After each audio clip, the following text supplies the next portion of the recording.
Got it. We got it. Hey, bro, what the fuck was that you were just listening to? Unsolved Mysteries 12? Like that shit was like, and then the night he came home, he was found decapitated. I was like, God damn, that shit sounds morbid as fuck. It is. It's a YouTube channel called Mr. Nightmare, and he reads like Reddit threads and Reddit stories and stuff like that.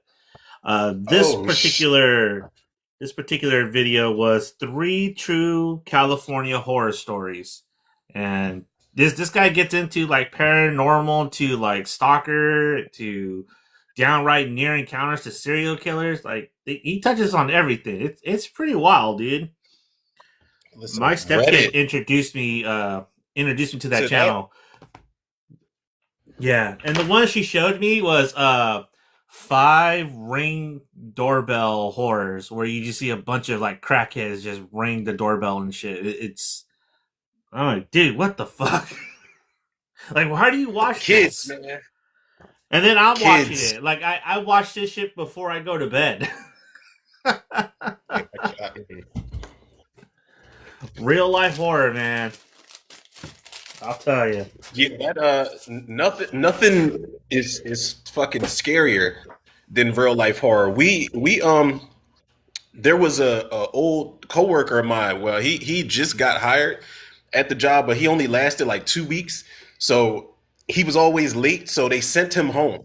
Like he got fired. They sent him home, but the dumbass dude who was supposed to be in charge didn't really fire him the way he was supposed to. So he came back the next day and Oh, he just sat at his post because he's in sales and shit. So he sat at his post in the front. So the GM came, called him to the back, and basically told him like, yo, you can't be here. Like, yo, we gotta let you go, type of shit, because you're always late. There was a group. We got a group text message at work, and there was a text that said, "I'll be there at 3:30." Yo, I listen. Like when I'm in the warehouse, bro, most of the time I'm talking to my girl in like my headphones, and I looked at the text. I was like, babe. I was like, who the fuck sent this? I was like, because the only numbers I've got saved is the GM and my brother. And I was like, I recognize everybody else's number. I don't recognize this number that said I will be there at 3:30. I said, listen, these knees will work properly today because I'm mapping out if you come through the back exit, if you come through the front entrance, if you come through the bay doors, like I'm mapping out everything, bro. I'm like, listen, if you come and kill everybody in here, we was always cool. He's a YouTuber, bro. He's a YouTuber. I meant to tell you that shit, man. And I'm mad that he just recently got fired because it's like when we started getting cool and he was like, yo, you a movie buff? Me too, man. Here's my YouTube information. I was like, yo, here's mine. And he got fired, but he's like, he's not strange, but he's kind of like, I don't know.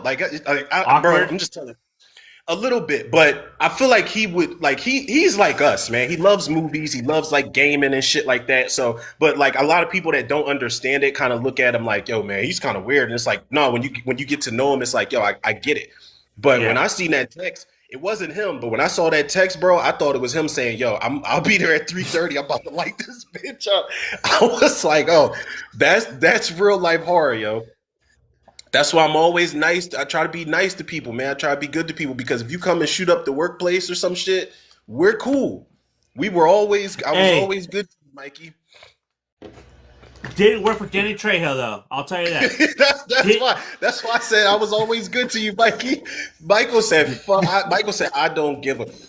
Bro, that was probably like in Rob Zombie's Halloween 2, like next to D Wallace. That was probably the saddest death that didn't have to happen. But I guess yeah, Rob Zombie had to remind everybody, like, listen, Michael's just because you was good to him don't mean shit. Like Michael, exactly. Michael don't give a fuck, bro. Mike do He don't give not a give a shit. fuck. He don't, He man. is an unstoppable machine once he gets going. Did you see the new footage from the game, the Halloween game? No, I haven't actually. I Loomis is a kind of. playable character. Um, It looks similar to the Friday the 13th yeah, video game that came out a mhm, couple of years ago. it does.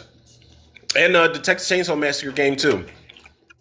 But I think Halloween is more wiggle room to move around the area, to move around Haddonfield. But that shape jump shit, that's gonna piss a lot of people off. Like that shape jump option for Michael. God damn. Yeah. That is, but it like when Michael teleports, it's like, all right, here's the explanation in the game. Like it's a game, but it's the ultimate cheat code because you can't see him. You could play as Michael and shape jump, and I could be a civilian, and I can't see you until you like let go of the shape jump button, which is fucking nuts, man. Oh Honestly, wow, I'm watching this I shit might only right play as now. Michael. You said Oh my god, what? he just lit someone on fire, bro. What the fuck? Michael Myers? Yeah, there's. Watch, check this shit out. Where is it? You say just lit somebody on fire? Like busting, light your ass on fire. That was Got a it on a. did you like that song, that Busta song? Because that was on the Clones album, and I was like, I was like, Bust, we could do better. We could do better. It's okay. It, It's it was okay. it reminded me of like woo ha got you on the check. It felt like a throwback to that era of Busta, And which I kind of the beat miss. sounds like it sounds weird. Like the beat sounds kind of like I don't. It sounds like something you can make with like a household item. I can't really figure out what it is, but that Neptune's beat is kind of weird, and I I can fucks with. guarantee you that was like one of their leftover beats, bro. Oh yeah, yeah, for sure. They Yeah, were just like they were digging in the crates and shit, and Buster was just like, "Yo, what's this?" Because Buster's kind of like weird in particular with his beats. But yeah, that was definitely one of their fucking. You could tell, like when big name yeah, producers like, "Yeah, well, I made this 10 years ago, and nobody wanted it." So Silk the yeah. Like Shocker turned it down. So I don't even. If Silk Silk the the Shocker turned Shocker it down, turned it down. yeah. No. If Silk the Shocker turned it down, then it's a piece of shit beat. Yeah, seriously. Oh my god. We haven't talked about him in a while. Holy shit. I mean, we burned. I think him and E40 between the two of them, we burned all bridges of ever getting them on the fucking show, which is cool. I'm fine with that because Silk the You know Shocker, what? the audacity of him to say, "Yeah, y'all just," I wasn't You rapping weren't on beat. Y'all was listening. just listening. What? How is it? How is it that the only time that you're on beat is on a Montel Jordan song, bro? Like, how is that? Please explain that to me, dude. Explain that Because to me. Montel Jordan probably dangled him out of a window and was like, "Listen, you try that shit on my song, and then we gonna have a problem here." Yeah, for real. That's probably the only best Silk the Shocker verses that I could ever think of. That I can think of. That he actually sounds okay, and it's actually a decent verse. It's not even a bad verse. It's actually a really decent verse. I can't. I just can't do it. I can't. It's like I was like I tolerated that shit back in the day because he was everywhere. He was on fucking BT 106 in Park, every masterpiece. He was on all these features and shit with songs with Trina and Maya. I was like, fuck, this guy just won't fucking go anywhere. He won't go away. And Oh I've wait, known people like that. wasn't he on the Rugrats soundtrack too? Did he do something on the Rugrats soundtrack? Was he on Take Me There? Take Me There was Maya Mace. No, he was not on that song. Thank the Lord. Thank the Lord. Now you had me thinking for a second because I was like, wait, who was on Take Me There? I think it was Maya Mace, Blinky Blink, and Blackstreet. Thank God, Silk the Shocker. Silk the Shocker, you better off getting one of the Rugrats to rap on that shit instead of getting him on there because he definitely would have fucked that song No, up. no, no. He's on there. He's on there. Is he on that song? He's on there. Yo, get the fuck out of here, yo. He's on there. It says here he's featured on the 1998 hit "Take Me There" by Maya and Blackstreet, which Wait, served hold as a on. lead single to the Rugrats movie. Are you fucking kidding me? He's on Take Me There? Mace is on here.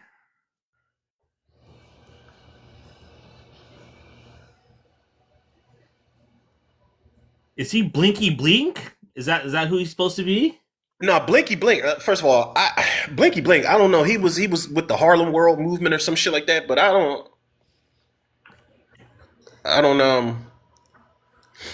Let me see. The fact that I'm even putting this in my search history is crazy. I don't have my laptop, so I got my other phone I record with. I'm just He typing in also somebody like me with Maya. That's Jesus. the song you're thinking of with Maya. No, and he was on moving on. That Moving song with on. Maya. Yeah, I'm moving on. Remember it was like a pep rally video or some shit. Oh, okay, yeah. I remember And that. he was like, you ain't never. He said you ain't never had a trip to remind me. He said I'm trying to live ghetto fab and taking baths in bottles of Don P. It's just like what? First of all, that's trash. Second of all, it's a waste of champagne, sir. Like, what the fuck are you talking about? Like, rappers, bro, when you look back and think about it, rappers used to say the stupidest shit. Like, why would you waste expensive champagne to take a bath in it? Like, Yeah. that shit gonna sting your pee hole. Like, what is fucking wrong with people, dog? Oh, and he was on Rap City? bro. Bro, you ever go back and watch the like best of Rap City or like Rap City like the playlist on YouTube? They are some of the most entertaining fucking videos of the 2000s, bro. Like I promise you, Rap City, you had to come with some shit, and Silk the Shocker did not. Oh, okay. Was that the one where they had like the ciphers at the end, like in the basement? Yeah, they had the Yeah. interview. Tigger was in the basement, and they had the booth and shit with the lights out, with the blue lights or whatever it was. Yeah, No Limit. Unfortunately, they had some of the worst Rap City freestyles ever, bro. Like I remember Master P brought the whole No Limit in there. Lil Romeo rapped at the end. He stood up on like a stool and shit. Like I was like, just stop. This is bad. Holy Shout out to shit. No Limit. Shout out to No Limit, but like you go back and like lyrically, them dudes is garbage. Straight garbage. Straight garbage. Then they, they signed. they they are. They are. They really are. They're pretty bad. I think the only one that was actually a top tier lyricist, well, in that camp was Mia X. Okay, I'll buy that. I will buy that. Mia X. She All right, got cool. down. It's crazy when the first lady of your group is out rapping all of the fellas. Like that's Mm-hmm. insane. That's like DTP with Shauna. Like with the exception of Luda, like Shauna was rapping circles around him because Two Chains, aka Titty Boy, he was ass. Lil Fate wasn't ass, but Lil Fate rapped like he was the youngest one that wasn't supposed to be there type of shit. Like his voice just made me think like, oh, that's the little brother. I-20 just Yeah. was just too gangster. I like I-20 I was twenty. I twenty I like on back from the first time on that album. I thought he stole a couple of those songs from Luda on that album. I like I-20, but it's like how I feel about Fredro Starr. It's like, bro, calm down. Like you cannot be gangster on one song at least, man. Like fucking relax, dog. Just chill a little bit. Just Yeah, relax. I-20 was probably my favorite member out of all of them. Mia X, I thought Fiend was okay. Um, Mystical was their biggest star, and You see where that then got him. yeah, Yeah, seriously, yeah. All listen, I say yeah. it all the time. Like all the consensual vagina in the world, and Mystical had to do what he did twice. Not Now once, he but twice. now he's shaking his ass. Yeah. And watching himself, right? Exactly. Yeah. They're probably making him perform that song every day in the mess hall. Yep. It's While unfortunate. twerking. Jesus, man. He went Before he we, went in there bald, didn't he? yeah, he did. He did. His I was about to say mugshot because the is people is they're probably crazy. going. Yeah, the inmates are definitely going to force him to grow his hair back into those little fucking like those little twisty plait things, Yeah. whatever they were Before we called. move on Rap City, the one freestyle that took me by surprise was Nelly, Murphy Lee, and Consequence, which is an odd trio. Well, with Consequence. Consequence is odd because like he's from Chicago. What the fuck is he doing there with St. Louis?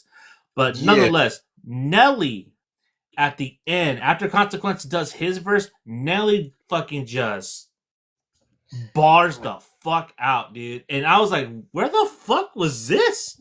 Like, He what? couldn't. He couldn't. Like I feel like whenever he got a chance to rap like that, it was on a song on it was on an album, but it was on a song that probably nobody heard, like nobody knows about because everybody's so focused on his singles. Like Nelly, he has singles that's going like I don't want to say be animated, but that's kind of what it was. Like it's gonna be fun. It's gonna be like you could play it in the club, like shit like that. But Nelly's not a terrible rapper.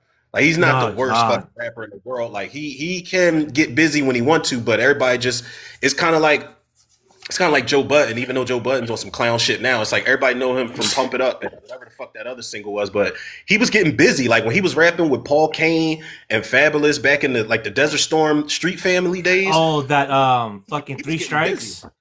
Yeah, That Three Strikes song. he was getting busy, bro. Like, and when Slaughterhouse came out, I was like, listen, don't sleep on Joe. Like, I don't got him above Crooked or Royce, but Joe is probably third for me. Like, because Royce is Really? listen, I got Royce, I got Crooked, I got Joe, I got Joel Ortiz in that order. That is, and the I only reason I I put Crooked, wait, who you got? Because you I looking like got I don't know. I got Royce and Crooked. I feel like them two are interchangeable, but I think Royce is a better songwriter, but Crooked is a really good freestyler. I got Joel Ortiz at three because again, I think he's another good freestyler and he has a really good Yeah, pen. And then I got Joe Button. that's fair enough. Yeah, what's the name? Crooked he is just demonic, yo. Like that song, that song, Psychopath Killer. You ever heard that shit? And they got Yellow Wolf doing the hook. I think it's No. Royce raps first, then it's Crooked, and then M closes it out. But Yellow Wolf is doing the hook, but Crooked kills that shit. Like you had to find a place for him because it's hard to follow up after him. But if you got M following up, you know M not gonna miss. So yeah, Crooked, fuck it, look that shit up whenever you can, bro. Psychopath Killer, that shit goes so hard. That's like one of the best Slaughterhouse songs that they came out with. Okay, I I don't got it remember what down. album it was on though. I cannot remember. But yeah, also he on Nelly, I think he was on the Rock the Mic remix. He was, and he dissed KRS-One. Yeah, and again, that verse took me by surprise, dude, because I'm like, what the fuck? Like, I Oh wish he man, did more of that shit. Like, but again, I'm not his demographic. You know what I mean? Like, he's the LL. Like, he knows what his audience is. Like, it's yeah, mainly women, and so I'm not gonna hate on that. But when this dude could rap like that, I'm like, God damn, bro, dude is like, don't underestimate Nelly. Honestly, he do dissed not. KRS-One, but it was hilarious because he's like K. No one her even said your name, but it's like no one does. There's no K in there. Like, Yeah, but then he said, "Are you really feeling guilty about something, man?" S, and then he said something, and then he at the end he was like, "You just looking for one more hit, please?" And it's like, "Oh, I get what he did," but it's like, there's no K yeah. but There's and what you just said. yeah. Beans and whoever the fuck else was on that song with him, they probably Agreed. just was like, they was like, "Yo, just let him go, just let him ride." It's Nelly. He wasn't even supposed to be here anyway. Like Silk the Shocker was unavailable, so we had to get Nelly on this Rock the Mic remix. It's like, yo, this kid. Young Chris was like, "Nah, I'm too busy for y'all. I'm with Ho." That's who's supposed to be on that remix. I bet it was Young Chris. Was it like in real life? It was. No, I'm just talking shit. I'm just Oh, saying, look. I was about to say like, yeah, I wonder like that's another topic though, low key. We could do like for future references, like who was supposed to be on what song and like what difference it would have made. Like would it have been worse? Would it have been better? Like I forgot who was supposed to be on. I don't think Hove was even supposed to be on What We Do with Freeway and Beans. Or matter of fact, I don't know if it was Beans wasn't supposed to be on it or Hove wasn't. Somebody wasn't No, supposed to be on this. Ho wasn't supposed to be on it. He was a late addition, and he was a studio. If I remember correctly, because I think Freeway had talked about it, it's like it was a label call, wasn't his call, Ooh, because they're like, yeah, we need Hove on the album, and that's gonna be the lead single. yeah. Put him on there. Yeah, they were. That's like a movie that's just like, yeah, we kind of need a Denzel Washington to spice this movie up so we can put asses in the seats. and sell tickets. So it's like, yeah, let's get Jay-Z on this song. Mm-hmm. Honestly, I think I posted this years back and somebody got mad at me. I was like, I would have taken Petey Crack on that song just so it could have been all Philly. Like it could have, it's a Philly anthem out here. Like people adore that fucking song. But I'm like Hove killed it, but it's like Philly, New York, Philly. It's like if it would have been just straight Philly all the way through, it would have been I would something have hit different. different. I would have hit different for sure. It would have hit different for the crib. It definitely would. But I mean, the song's still fucking classic. Like Hove killed that shit. Can't Honestly, take it away. I'm not a fan of that song, dude. I might have to go back and listen to it. I remember like Listen, listening to it and just thinking, yeah, I don't know, I'm not listen. fucking with it. Whenever you come out here and we hang out, just don't say that out loud, bro. Don't just don't just don't just don't. We will get fucking mobbed on Broad Street. They'll be like, "What did he just say?" Yeah, You play you play 2 seconds of that song. Everybody around Freeway was at a Sixers game, and they put him on the jumbotron, and they only played like the first couple bars, and everybody like that song. Jazzy Jeff was doing like the Boiler Room, like the DJ session at the Boiler Room for like an hour or two, and he mixed that shit in with the original sample that was leading up to it. And when everybody realized that was the song he was playing, they went, you can't play that song out here and everybody not sing along, even if they get the words wrong. That's why I'm like, just whisper it, like, yo, I don't really like this song, dog. But then we'll get that one nosy ass person that's like, yo, he said he don't like dude. the fucking Yeah, song. my luck, it'd be like right there on the break, and then I say I don't like this song. I don't get it. Like what you say?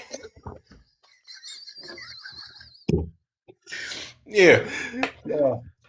No, That just is my luck.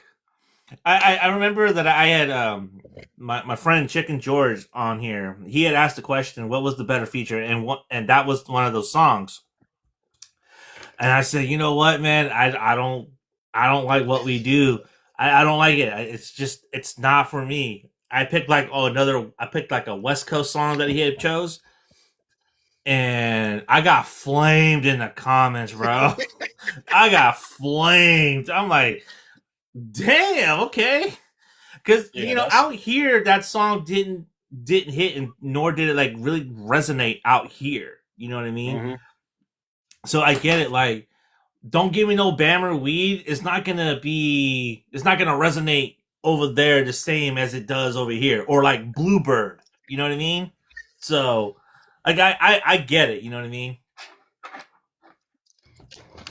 Did you? I'm looking at the fucking movie news, bro. Did you see the trailer for Brand New Day?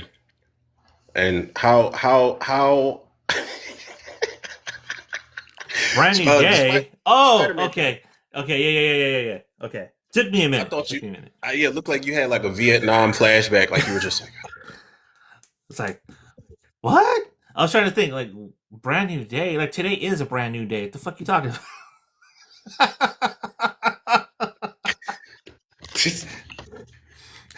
yeah, I was not. I mean, it's cool. I feel like how I felt about what's the second one that they came out with. Far from home. I did not really care for Far From Home, like at all. Far from home was okay. It's Uh, okay, but I'm like, it's No all Way right. Home is terrible though. Ooh, we Yeah. blaspheming before Sunday. It's crazy. Matter of I fact, I think I remember you saying that. I think I remember you saying that on one of the streams that you were not a fan of that fucking movie. no like nostalgia glasses off. That movie does not hold water. It did not age well. It did not. Because that whole movie is hinged on Garfield, McGuire, and Holland all uniting toward the end of the film. And there's not enough there for me as a Marvel fan that's anything different. And again, I feel it's going to be rinse and repeat with Brand New Day. It's just like it. I can't get excited for that, dude. It just I'm looks like the same shit. yeah, and the villains Like they brought Scorpion back. I'm like, all right, it fucking took long enough because wasn't he in the first one? He was in Homecoming, Mm-hmm. right? Yeah. All right, so you finally brought him back. Okay, cool. But then the hand and fucking like I like that he wakes up in that cocoon. That's probably like the best part of the trailer. But all the other shit, I was just like, this isn't like it's okay, but this is kind of like Marvel. Like you like it, and it's just like it's okay. No. All No. right. I don't know. I wasn't crazy about it, bro. Like when I watched the trailer, I was like, yeah, I'm kind of glad I didn't do like waste the episode on this. Like I'm kind of glad.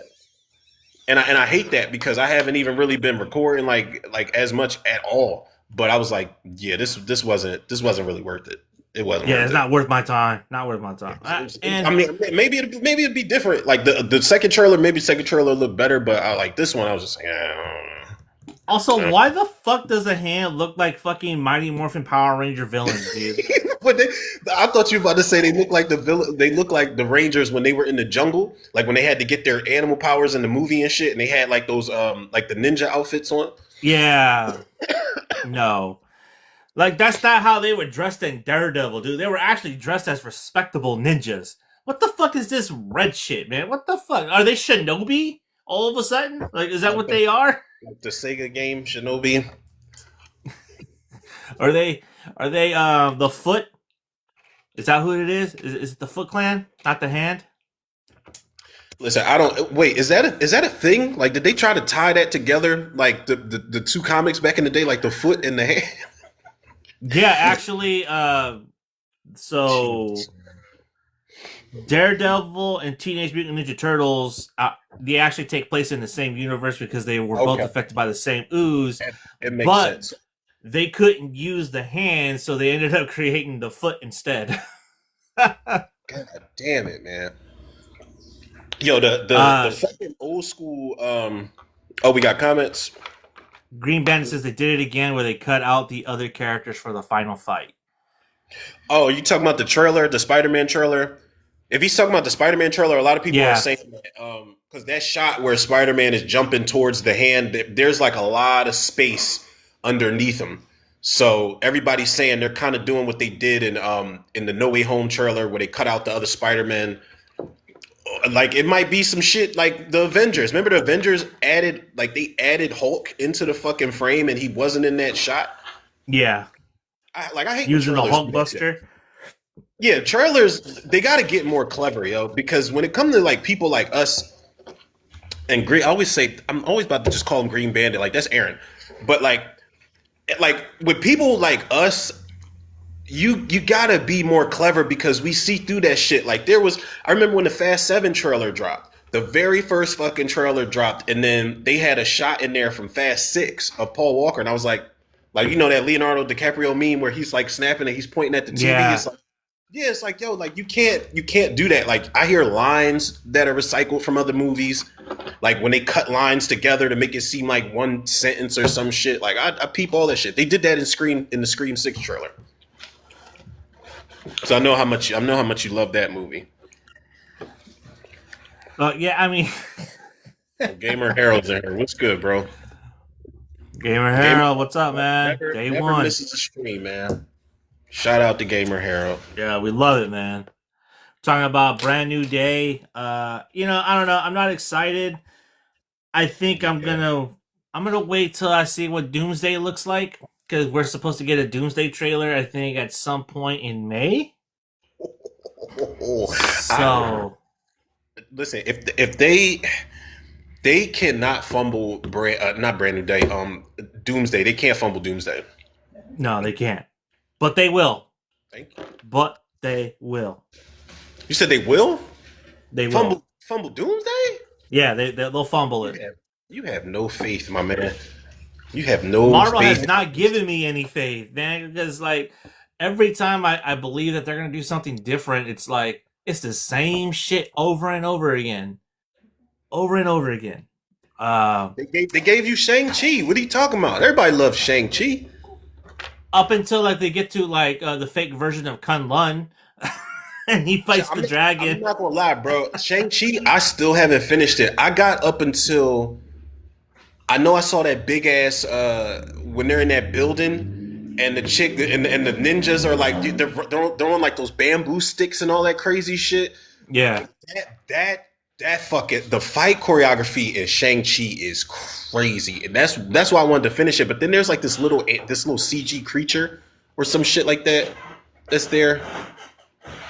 Yeah, that's their Mulan. That little dragon from Mulan that Eddie Murphy played. Yeah. I was like, Yeah. what? I was like, all right, this is like, I know it's Marvel, I know it's fantasy, but I was like, this is kind of taking like a left turn for me in the movie, so I kind of checked out, but I do want to finish it though, even though the dude Simu Lee, I don't know Yeah, how to. Simu Lee. Yeah, you're right. You're He right. said that he has not had any, like, he hasn't heard shit about a sequel, which is crazy. He about to be right in purgatory with the Eternals Yep. and Blade. I mean, well, at least the Eternals got a fucking No, movie. Blade is out of. They put it out of its misery. Like it's Yeah, done. they're just like, listen, they found him in purgatory and they took him out in the backyard near the shed and just told him to look at the flowers. They told him to look at the fucking flowers and They just old yeller him. they put one right in the back of his head, man. Just, you said they put it out of his misery, which is a fucking shame, man. Yeah, you're right. At least the Eternals got to be in purgatory. Yeah. They got a taste of it. And that movie wasn't all that bad either. It wasn't. Everybody made it out to be, oh, this is the worst Marvel movie. It's not. Because you motherfuckers love shit like Captain Marvel and all that corny shit, but they shit on the Eternals so bad. And I'm like, I actually like the Eternals. I just didn't have no emotional attachment to the characters. I wanted the Avengers, and that wasn't fair for me to do. So, you know. Still haven't seen the Internals. It's all right. It's all right. Like I like I like how Chloe Zhao was diverse. Like they did do some gender swaps. Like I forgot the little girl. I think it's supposed to be a little boy. And honestly, in this day and age, you really wouldn't be able to tell. You might look and be like, "Is that like?" I don't want to say anything that's gonna get us kicked off this fucking stream. I really don't, and I'm not trying to be smart, but I'm just saying they do gender swap. They they swap sexualities in this shit. Fastos, Brian Tyree Henry, when they announced that he was playing the MCU's first openly gay character, I'm like, I was like, that's interesting. Let me do some research before I say anything about it. So I looked it up. Fastos is not originally gay in the comics. So like why they did that, just like in the movie, I was kind of confused. But it's not overwhelming because he's a cool character, but it is going to trigger people who are like sensitive to that kind of shit because he's got a husband, they're raising a son, and there's a kiss scene before he goes off with the Eternals to do battle and all that other shit. It's not overwhelming. It was just a strange choice of them to just up and do. But I know they do change a lot of the source material shit in there. I wasn't really attached to it. I didn't know shit about the Eternals, but like going into it blind, I was like, it's kind of cool. A lot of fantasy shit in there, but the fights aren't like, it's not all that epic. And it's a lot of fucking characters that are just introduced. Like, you know how with the Avengers, we had time to warm up. Like we spent time with them solo dolo before they all came together for the most part. But the Eternals, it's just like, yo, here, jambalaya. Like, here you go. Like everything's in a fucking pot. I fucking Angelina Jolie and the dude who looks like fucking Sebastian Stan is in there as like basically Superman, Homelander, whatever the hell he is. And you got the girl, the deaf girl from The Walking Dead who can zip past. Barry Keoghan's in there. Like it's a lot. It's a lot of shit going on. And they tease Blade in that fucking movie. They tease Blade in that shit at some point. Yeah, the post credit scene. For nothing. Green Bandit says people are losing their shit for the race swap on Snape Oh on the yeah. Harry Potter TV series. What? I mean, listen, I get it. Because who was Snape? Alan Rickman? Yeah. Now listen, they first of all, fucking what is it? Is Harry Potter, what's that, Disney? This show is coming out on? Warner, I think. No, HBO. Listen, HB fucking O. Y'all already knew y'all was going to be in hot water over that because it's Alan Rickman. First of all, the fucking Harry Potter fan base is already insane as is. But Alan Rickman, you can't really top Alan Rickman. Then you made Snape black. You knew people was gonna be pissed off. I don't really care because I'm not like I've only seen I think the first two Harry Potter movies, but they knew, bro. That's like what we was talking about last stream with the single white female shit. Y'all know that it's gonna piss people off, and y'all are trying so hard. Like I don't like. It's kind of like when they said, "Oh, Kiki Palmer should play Rogue," and I'm like, "Yeah, that's cool, but let's get white Rogue right first. Like, Yeah. can we get that right first, and then have a variant?" It's like what we said about Wesker. Actually, we did get a white rogue. They just got it wrong. So I think Kiki Palmer will probably be an upgrade at this point. But no, they know. Like certain like everybody can't you can't always get Samuel Jackson as Nick Fury and nobody be upset. I don't think anybody really complained about that. And if they did complain, it was minor. And he made up for you it in the know, Winter Soldier. you know what it was is that no one knew who the fuck Nick Fury was. That's why no one complained. Everyone thought, oh, it's Samuel Jackson. What? Yeah. That's what Samuel it Jackson was. playing a brand new character. And then they go back to like the live action one and they see David Hasselhoff and it's like, wait, what? Yeah, because I didn't know about Nick Fury. You know what I Me, mean? So to me, I was like, oh, okay, this is cool. me neither, man. Me Just neither. saying. Listen, the more you know. And it's like I went back and I was like, all right, you could tell when shit is done just to be done, like when it's done for like shock value or for the sake of I'm cool with inclusion. I love it. I love it, love it, love it. But when you're doing it for the wrong fucking reasons, that's like the Wesker shit in Resident Evil. Like why? That's like with the moment they announced "Don't Tell Mom the Babysitter's Dead" remake, and it's a new remake and it's an all black cast. I don't care. Like that shit don't excite me because why y'all doing this in the first place? "Don't Tell Mom the Babysitter's Dead" is a classic, and the title really ain't got shit to do with the plot of the movie because you forget what the fucking movie's about throughout the course of the movie. Yeah. Like All of a sudden, she's like a designer worker, and yeah, like like bro. she's The trying to beginning, have her own America Top model in her yeah. backyard.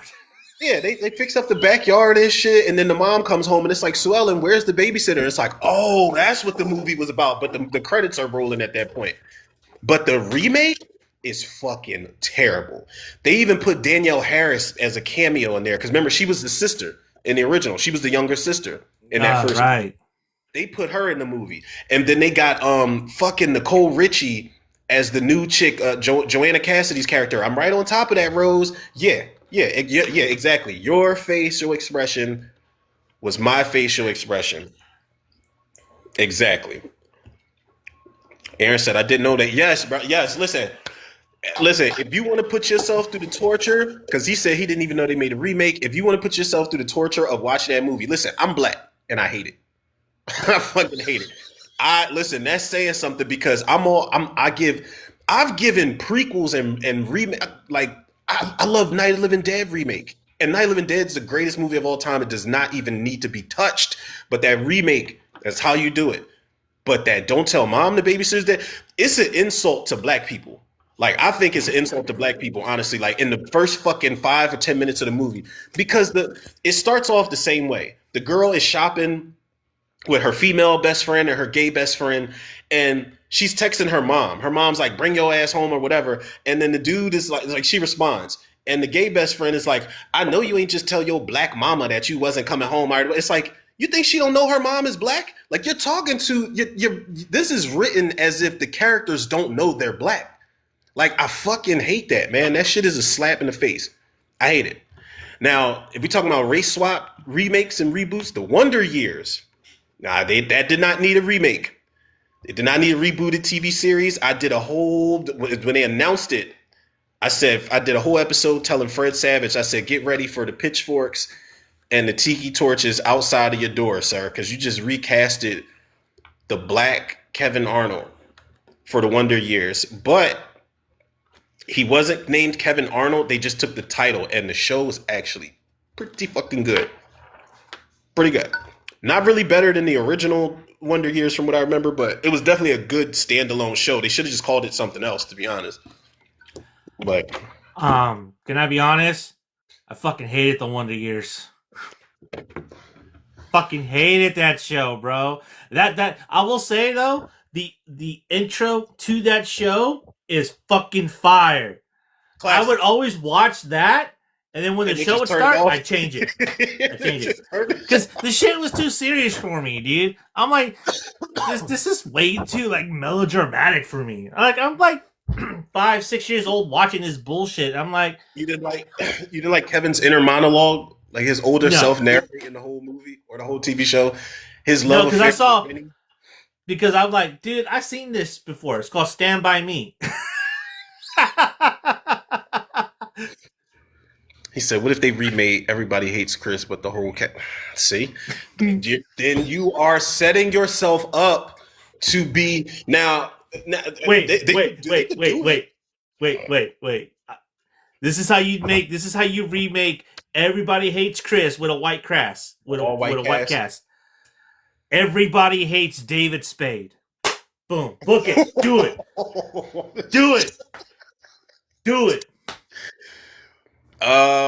Shout out to David Spade because I actually like David Spade a lot, man. I do, and that ship has sailed, unfortunately. You don't like David Spade? No, I'm just saying that's the only way that it would work. Oh. Everybody because hates they're David. because David Spade and Chris Rock are boys. You know what I mean? So to me, I think that would be an applicable remake. Honestly, If it was like loosely based on like how how it was loosely based on Chris Rock's upbringing. If they did yeah, like everybody hates David Spade, like honestly, like they could get away with that because you could say yeah it's a reboot, but we're not race swapping these characters. These are brand new characters. yeah. So I mean, it could pull that you could pull it off if it's a completely different story type of thing. And then But they do a whole storyline about Eddie Murphy wanting to kill David Spade for like 4 episodes. is that real? Like they beefed? Oh yeah, yeah. David Spade did a joke on him on Saturday Night Live when he used to do the Hollywood Minute, and he said, "Hey kids, there's a falling star," and it was a picture of Eddie Murphy. That was a vicious joke. Oh. And then Eddie Murphy calls Lorne Michaels and tries to have David Spade fired for telling him that joke because he was pissed because he had did Flubber at that time and Flubber bombed. It bombed at the box office and he was not happy. Was it Flubber or was it something else? Oh, what's that I was about one? to say Flubber, he was in that because I was about to No, say, wasn't that Robin Williams? no, it wasn't Robin Williams. Aaron, you remember which movie Eddie Murphy was in? It was after the Nutty Professor. It wasn't Norbit, was it? No, that was later. Look it up. Yeah, that was like 2000s. After Nutty Professor, it wasn't Pluto Nash, Meet Dave, Doctor Doolittle. Aaron said Doctor Doolittle. Doctor Dolittle was a hit because it got That shit. I was two about to say that sequels. shit bombed. That shit was great. I love Doctor Doolittle. Where was it? Yeah, because Eddie was going through a crazy slump at some point in time. Yeah, it was right after. It was like Beverly Hills Cop 3, Vampire in Brooklyn, Metro, and Underrated as fuck. yeah, I agree. Metro is fucking one of his best movies. Not the Haunted Mansion, not Meet Dave. 1,000 Words, I Spy, Bowfinger. What the fuck? Dollfinger. Pluto Nash, Holy Man, Showtime, It might be that one. It might be that one. Holy Man. It might. Well, let's see. David Spade. Yeah, because David Spade was still a thing again. No, that's not it. It had to be Beverly Hills Cop 3 or Vampire in Brooklyn. It had to be one of those two. So in 95, 97, because that's where David Spade was a cast member. David Spade is vicious for that. Did you see the pickup with Eddie Murphy and Keke Palmer and Pete Davidson? I have not seen that. Is it good? It's bad. It's bad. Really? It's like, god damn, man. I actually like Pete Davidson. Like outside of the weird fucking shit he was doing, like tatting Kanye's kid's name on him, like that. Other than that weird shit, like comedically, like I do like some of Pete Davidson shit, and I love Keke Palmer and everything, and Eddie Murphy's Eddie Murphy. But god damn, you had the three of them in this fucking cheap, corny, joke written ass action heist movie. This shit was so fucking corny. Eva Longoria played Eddie Murphy's wife or his girlfriend, and she has nothing to do but play the crazy Spanish lady. That shit is weak, bro. It didn't really bother me. So I found the joke. So ready? Which one? The David The David Spade Eddie Spade. Murphy joke? Yeah.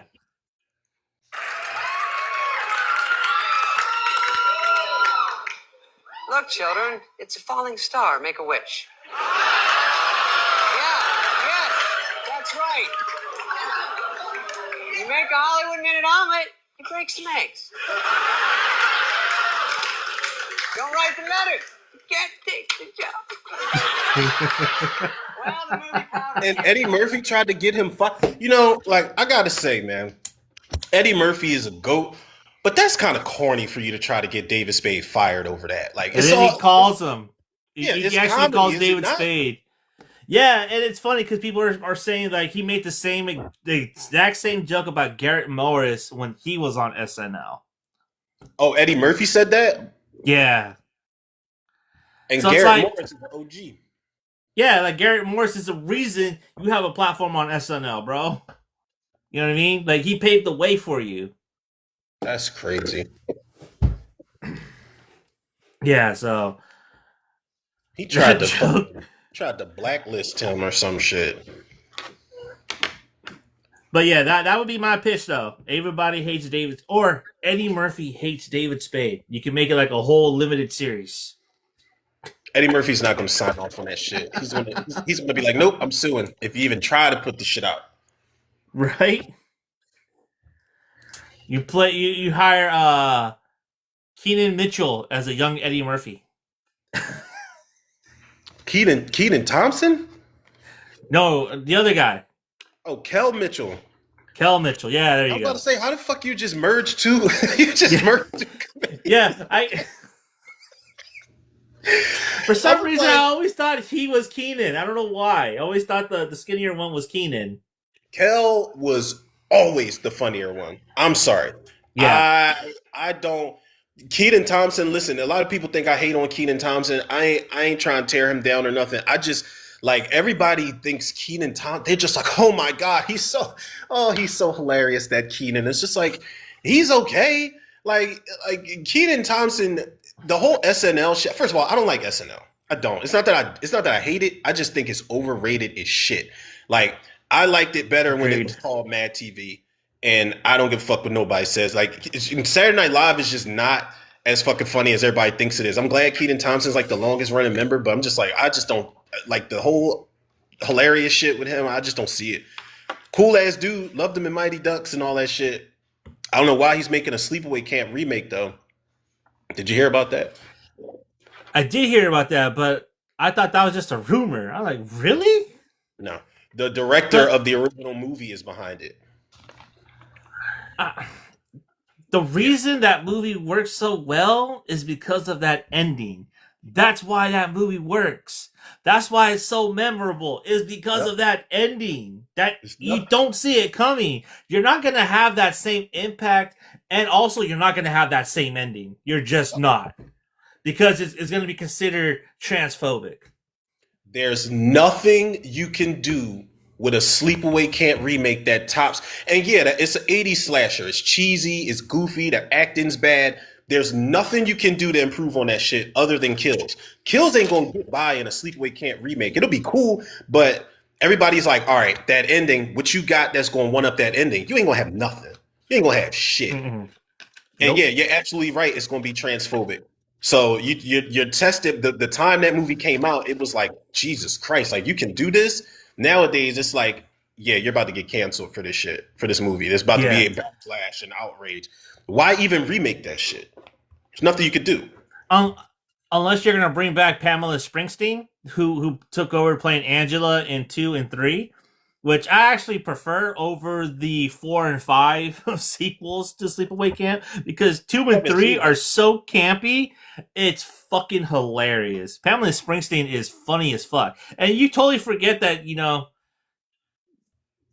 totally forget what happens at the first one. I'll just put it that way.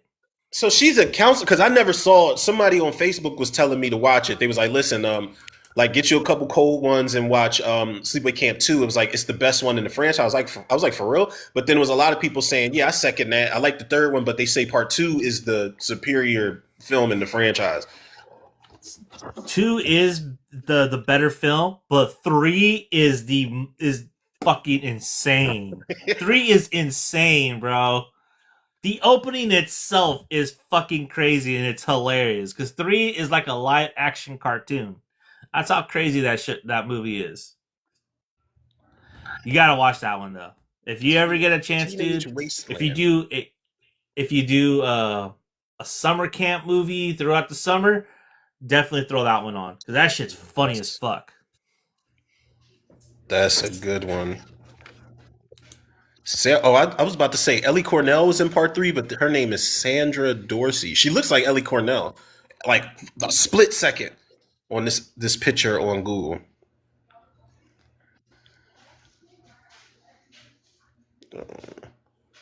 Teenage Wasteland.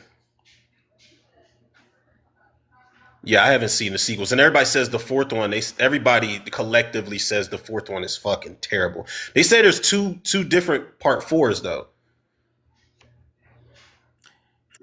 Yeah, there's one with Felissa Rose, and there's like another one without the main characters. Felissa Rose, she's awesome, man. Like I don't watch a lot of movies she's in. Like I seen her in Hatchet, Sleepaway Camp, but she does all the conventions and she owns that fucking role, bro. Like you know how a lot of actors, the older they get, the more popular they get, they kind of like shy away and shrug off their horror roots and shit. She loves this shit. Yeah,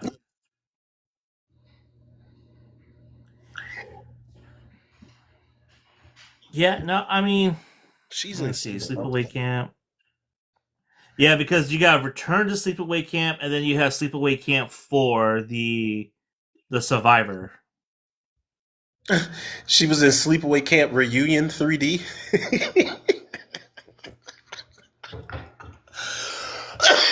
which is almost as bad as My Bloody Valentine 3D. Honestly, which is a masterpiece compared to Night of the Living Dead 3D. Bruh. Bruh. There, Barbara gets a fucking text message in the forest when she's running for her life at night, and it says "coming to get you, Barb." And I was like, "Oh, fuck!" Wow. Way to modernize a classic line, yo. And I think it was Johnny that was texting her or some shit. It was like Yeah. coming to get you, Barb. I'm like, fucking Sid Haig couldn't even save that shit, man. Recipe shout out to Sid Haig, but god damn it, sir. I will always respect how Sid Haig was just so dedicated to the genre, but that movie's fucking straight up garbage. The 3D looks like shit. Garbage. Like when Festival of the Living Dead is better than Night of the Living Dead 3D, there's a big problem. We got a Wow. problem. Isn't that a Tubi original? Absolutely. It is absolutely a Tubi original. And you know what? My stupid ass, I was like, how bad can it be, man? It's a direct sequel to Night of the Living Dead. I'm like, it piques my interest. But the moment that, first of all, they show like clips of the original movie and the opening credits, I'm like, all right. I'm like, y'all trying to tie it in. The moment that girl and her sister says that Ben is their grandfather, and the her boyfriend's playing around with the Winchester rifle, and she takes it from him on some kung fu shit, and she like unloads it, and she's like, you can't play around like that. My grandfather actually shot living corpses with this thing back in the day, and I was like, oh god, like I can't do it. I do want to see Wow. like George A. Romero. This is definitely out of my element, but George A. Romero's daughter did a movie called Queens of the Dead, and it's like a drag show that gets like they're under attack by zombies, and I'm like, well, she's into that lifestyle, so I was like, I'm not surprised that that's the movie she's doing, but I want to see if she's got any of her old man's, just a little sprinkle of George A. Romero in her direction. I don't know. I probably not, but she was up under her dad. Like she was in Land of the Dead. She was up under her dad on sets of the movies and shit. So I want to see what she applied. Like it's a straight comedy about drag queens. The irony, right? But like, yeah, Yeah. it's y'all know what I'm saying. Let me shut the fuck up before I get No, us. we got it. We got it. We got it. Yeah, we got it. I got it. I got it. You see, I had to clean that shit up a little bit. I had to be Yeah. careful. Yeah. Be careful. Yeah. I know. I'm just gonna stop talking. What I was gonna say, like the only drag queen I know is Takashi 69, but less said the better. Just saying. This is true though. I told you he looks Yeah. just like his homie's ex-girlfriend. Yeah. God, So, I fucking is he still he's still around? Yeah. He's still around. All right. Any other movie news we need to touch on? Yeah, we need to move on from that fucker immediately. Yeah. It's let me see. Did you see this? So they got a trailer for this movie called The End of the Street. I have not seen it, and I think it's a dinosaur movie, but people are saying it feels like a Cloverfield movie. Like they're speculating it's a Cloverfield movie. I don't know. I have not watched it. I have not watched the trailer for it. Our resident dinosaur expert, though, Green Bandit, said yes. Oh, he saw it. Said it looks fun. I want to watch I will watch the trailer because I'm cool with dinosaur movies that aren't Jurassic Park anymore. Because Jurassic Park, like the last 3 movies kind of let me down. So I want to finish watching 65. I want to see Primitive War. Like Primitive War actually looks like some dumb fun dinosaur shit. Like a period piece dinosaur movie. Yeah. 65 is like it's literally Adam Driver carrying the movie with that little girl, and I want to see that shit too. But like if it's not Jurassic Park, I'm cool. I'm cool with it. All right, let's do. I don't know if you're up for it, but let's do a live reaction, because I have not seen this shit. I'm down. I haven't watched it either. I almost watched it this morning, but I was like, nah. I was like, I don't know if he saw it or not. So I was like, let's wait for the stream to see what we can see. Let me see. Let me know when you're up. The street. All right, we're gonna do a live reaction to End of Oak Street. Oh, I said The End of the Street. You're right, technically. Minute 33 seconds. Yeah. Hold on, let me gear it up to. Oh shit! I'm trying to gear it up to where I'm at 001. That's where I paused it. Bad Robot logo. I'm on the Warner Brothers logo. Oh shit! Let me go back a little bit. All right. Yeah, I'm all geared up for it. All right. 3, 2, and go. Sold. I love the hallway. It's terrifying.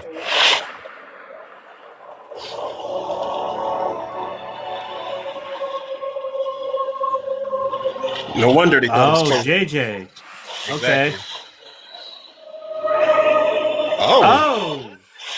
Okay.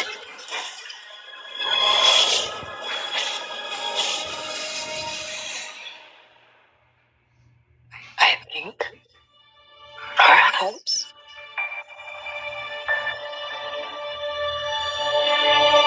They having too much fun. That's Anne Hathaway? Yeah.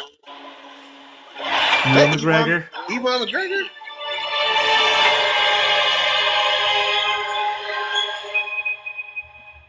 has moved.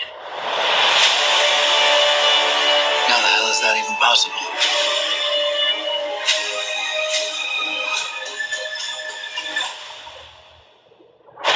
Oh my God, run! What the fuck? Oh, fucking giant T-Rex, bro. Holy shit.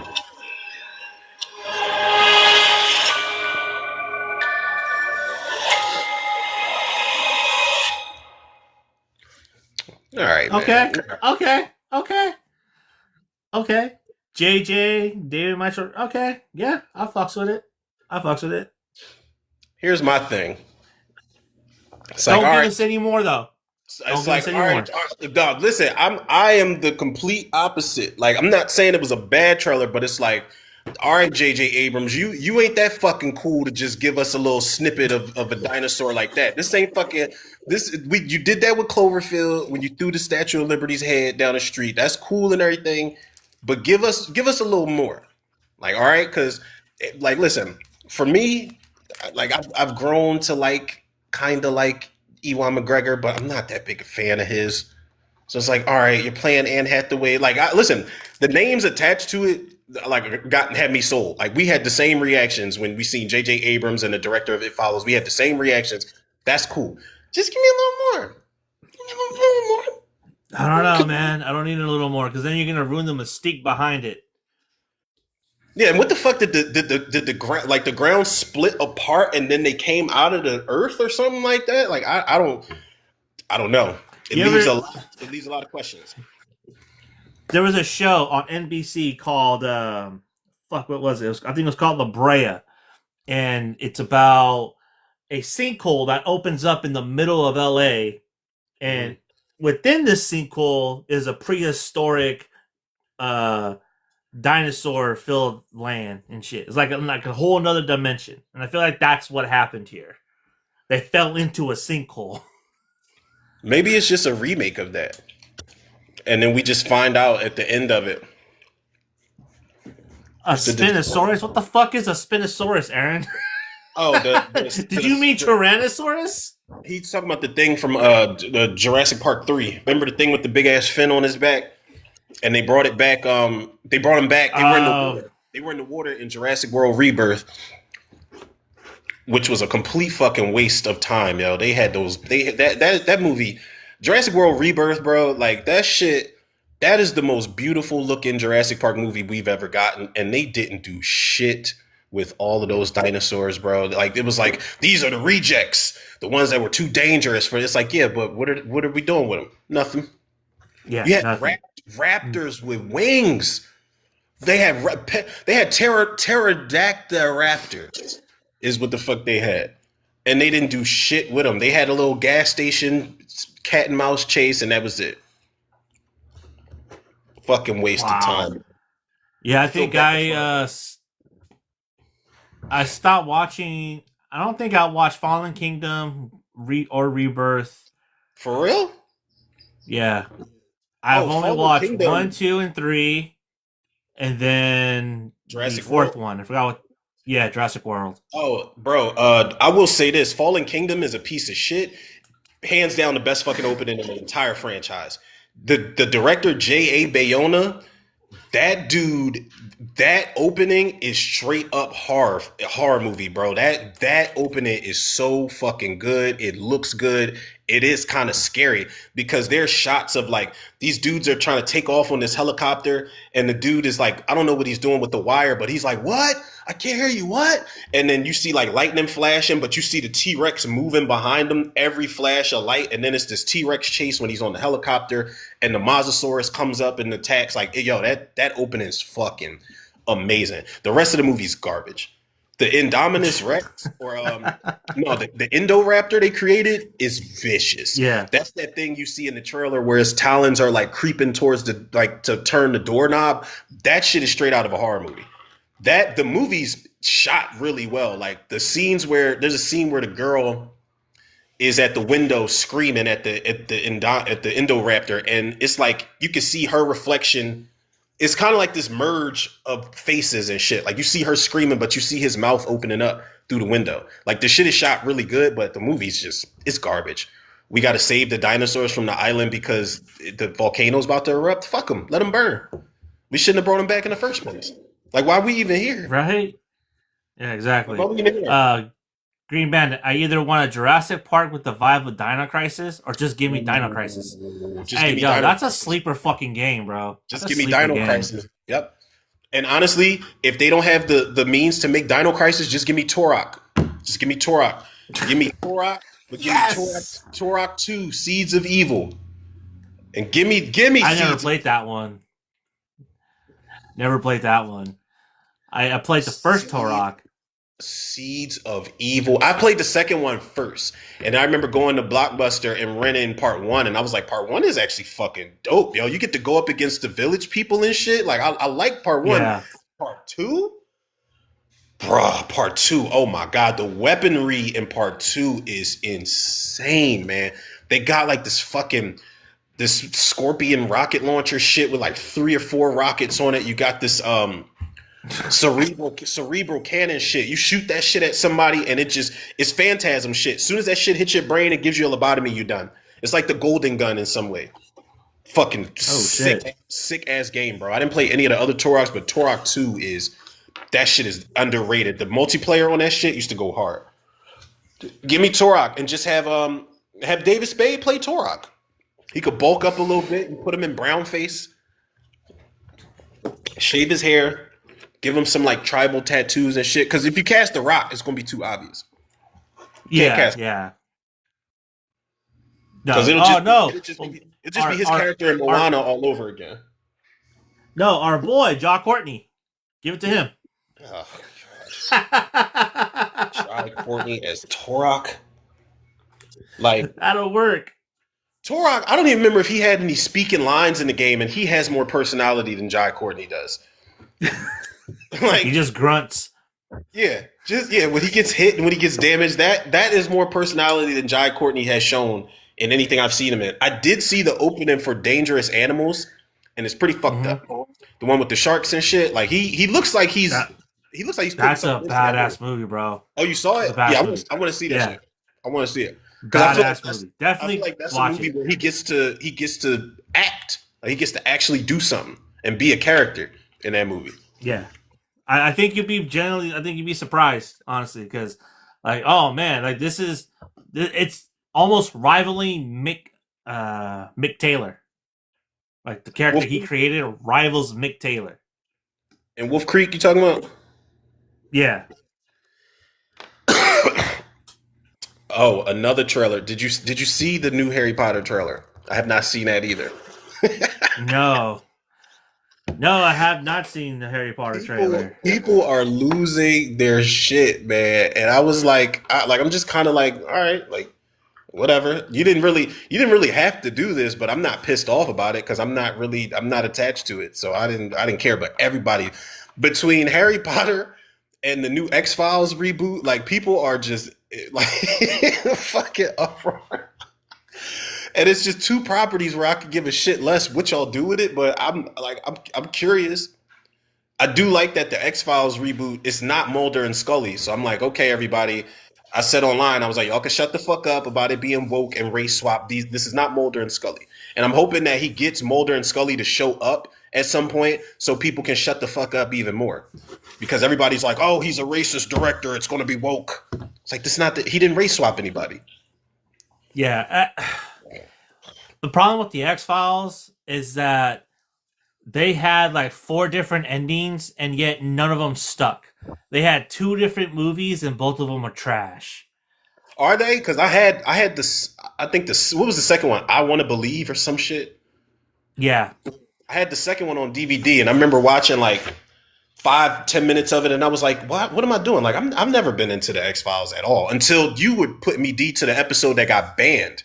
Like they scrapped it completely because it was too dark, and I was like, "All right, maybe I can go back and try to get into the original show because of how dark it got." But I'm like, all right, like I don't care if y'all read it or not. Episodes like Home are very far in between with the X-Files, and it sucks too because when the X-Files like did stuff like Home, that's where it really, really shined. But when it started focusing on aliens and all this other shit and government conspiracies, I felt like it just got too big and they kind of just lost the plot and forgot where they were going with it. That's what happens. The It's studios, like, you what know, the we're fuck? making more money, man. Let's stray away from this cool shit that got people reeled in the first place, and let's branch off to this political like they always do that. And that's why I can respect when shows like gracefully bow out, like Bel Air. I'm thinking we was gonna get 1,400 seasons of Bel Air. We was gonna get to see everybody grow up. Little Nicky was gonna pop up at some point. Bel Air said no. Season 4 is our last season. We don't want the well to run dry on you motherfuckers, so you can start complaining about it. And it's like I'm learning to respect it. Like you don't want to get too big for your bridges. You want to strike while the iron's hot, but then you want to end it. You want to end it on a high note. So I get it. Yeah, also got to end it when the story comes to its natural progression. You know what I mean? Honestly, I felt like they should have ended it when they all went to college, like the original run. Like I felt they should have ended it when they What, went Bel to Air? college. Yeah, Fresh Prince of Bel Air. Because they carried on. They did carry on after were they out of college or were they still in college when that show ended? I don't even They remember. were out of college. They were out of college at that time. Yeah, I might have. It's like Dawson's Creek. Like I feel like at some point I kind of checked out. Like I didn't know that, and I was a Dawson's Creek fucking fanatic, but I didn't know that they focused on like Pacey when he was in the corporate world working in a cubicle and shit and had facial hair. I was like, I didn't know all this. I didn't know Jen had died. Fucking Michelle Williams' character had fucking died. I was like, when did this happen? But I strayed away because it was getting a little too messy. Yeah, Same I never thing watched with Dawson's Creek, dude. Madness. So I'm like over here thinking like, what the fuck? You watched Dawson's Creek? Dawson's Creek? Like, is it Every really like? Is that show really like that? every Wednesday, I'm pretty sure it was Wednesdays. I was on it every single Wednesday. It was me. It was just me and one other person in my class that used to watch that shit. And every Thursday we were talking about it. Yeah, Dawson. It was a shit, but it was like that shit made me want to get my vocabulary up because Kevin Williamson was writing like every word that comes out of their mouths as high school students was a 6-syllable word, and I'm like, I need to either like get a fucking thesaurus or like something's got to give because I got to start talking different out here. Like them dudes is like they really was the analytical, unequivocal. I was like, what? And all he did was ask him a question, and he responded with multiple syllable words. Holy shit! Shout out to Kevin Williamson. Shout out to Kevin Williamson for we got to get you on the show to talk about how good of a job Johnny thinks you did on Scream 7 for sure. Yeah, seriously, we definitely got to talk about that shit because holy shit! You guys can Oh, watch man. that episode tomorrow. That's going to be up Absolutely. tomorrow. And it's not lost on me because today's main event is actually second go rounds. And this episode is going to air on Easter Sunday. What else happens on Easter? The resurrection. So The I thought Lord's that's actually really fucking fitting. You know what I mean? Second coming of Christ and the second coming of Freddy's glove. All right, now we got it. We got it. Listen, we got it. We can't have the religious fanatics Yeah. on our asses. They will. They do not play around. Them holy rollers. They'll be like, how could you compare Freddy's glove to the resurrection of Christ? You guys should be shut down. Like it's going. Because It's he going. literally said, "This is God." Did. So if you're going to blame somebody, Literally said that. rest in peace. Shout out to Wes Craven. But if you're going to blame somebody, you got to take it to the Wes Craven estate. Yeah. We didn't just pull that out of our asses. Like we got it from somewhere. So you got to go to the source. Yeah. So yeah, that is our main event for today. Second round, second go rounds, or as I like to call it, or as cannabis will like to call it, second round knockout. And these are sequels that go harder than the original. So basically, our killers go harder in the second movie than they did in the original. Body count, deaths. The movie itself is a little bit more meaner, gruesome, gross. Everything's on the board, bro. And I had a fucking tough time Me too. coming up with my list. Me too, man. I had a tough time. Yeah. You got honorable mentions. I got some. Yeah, I have two. I got a bunch of honorable mentions, but this list, like, this is another one of those lists, bro, where I'm staring at it and I'm like, I don't think I'm satisfied. This could suffice for now, but I was like, I know it's something. It's always something that you got on your list that I'm just like, fuck, I knew I should have thought of that shit before. I feel like there's at least one. I feel like there's one that we might have like a I mutual feel we might have two. two. I think we might have two. I think we might have two. All right. I think we might have to because what you said yesterday in text message makes me think you might have the same movie I might have, and I think our number one is going to be the same. So we'll see. So this is going to be really fun. Go ahead and start us off, sir. I'm curious to know who's on the list. Um. So number 5 on my list of go rounds. Now, like the first movies. The first movie's cool. The first movie, like all that, all the mystery shit was cute and all of that. I think the first one had a body count of what? Like if you really tally up everybody that got killed in the movie, you got no, fuck all that. If you talk about who died at the hands of the killer in the movie, this movie only has one, two, three, four bodies to its name. This killer only had four bodies to his name in this first movie. This second go round, he wasn't fucking around. All the little cutesy bootsy mystery shit was out the window. My number 5 is my boy Ben Willis from I Still Know What You Did Last Summer. Ben Willis, bruh, Ben. Listen, the first movie's cool. I Know What You Did Last Summer is a classic, and I know this gonna sound blasphemy, but people, that sequel, the reason that sequel is better than the original is because it's a straightforward fucking slasher movie. Ben Willis with the hook. He lost his hand at the end of the first one. Hook on the hand. Straight up urban legend campfire story come to life. He's not even trying to hide his fucking face in this one. You know how his slicker was like, he had the flaps up, like the collar flaps up on his slicker that kind of like hid his face to where you couldn't see him. He don't give a fuck in this one. He just got the hat. Fuck the flaps on the collar. He's got the hat. He's got the hook. This motherfucker went to Tower Bay Island and killed the entire staff, and then it was like some Michael Myers shit. Like he killed the whole staff. Way more black people than I would prefer that he killed in that movie, but it still made for a big ass body count. But then he worked his way right to the rest of the people. Went right for Jennifer Love Hewitt. He wasn't really leaving clues. He wasn't playing with them. I think the one time he really played around was when he what do you call it? He zip tied Julie in the tanning bed. But even then, if they didn't get her out of there, she was gonna burn to death. And I feel like he really had intentions on killing her. He was not fucking around. No, that was the boyfriend that did that. The son. Nah, because he was with Mekhi Phifer. Remember, it was like was he?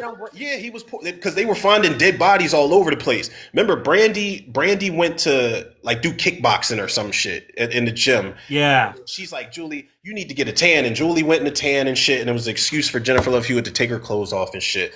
But then you had Mekhi Phifer. They found Jack Black's dead body. Everybody was finding dead bodies at that point. He was going to kill her. He was like, I'm gonna kill you in the worst way. Like I'm gonna let you burn to death in this tanning bed. Like he killed everybody in that movie, and he wasn't just like, this was the movie where you could let the blood fly in it. The first one, it's like, all right, Kevin Williamson, Jim Gillespie, y'all wanna, it's tastefully done. I can respect that. Less is more, it can be a good thing. But this one, like, fucking hooks to the face, hooks to the neck, hooks to the hand, and garden shears to the chest, and fucking, what's the thing? Hook to the spine. Hook to the spine. Hook through the throat. Bro, Ben Willis was getting busy, and I like that he just wasn't using the hook in this movie. He was using all types of shit. He took a page out of Jason's book and had a double impaling when he killed when Bill Cobbs fell on top of Jennifer Esposito and he just stabbed through both of them. The one person he killed, shout out to Brandy as Carla Wilson. He could not kill her. She fell through every glass surface on Tower Bay Island and still fucking survived.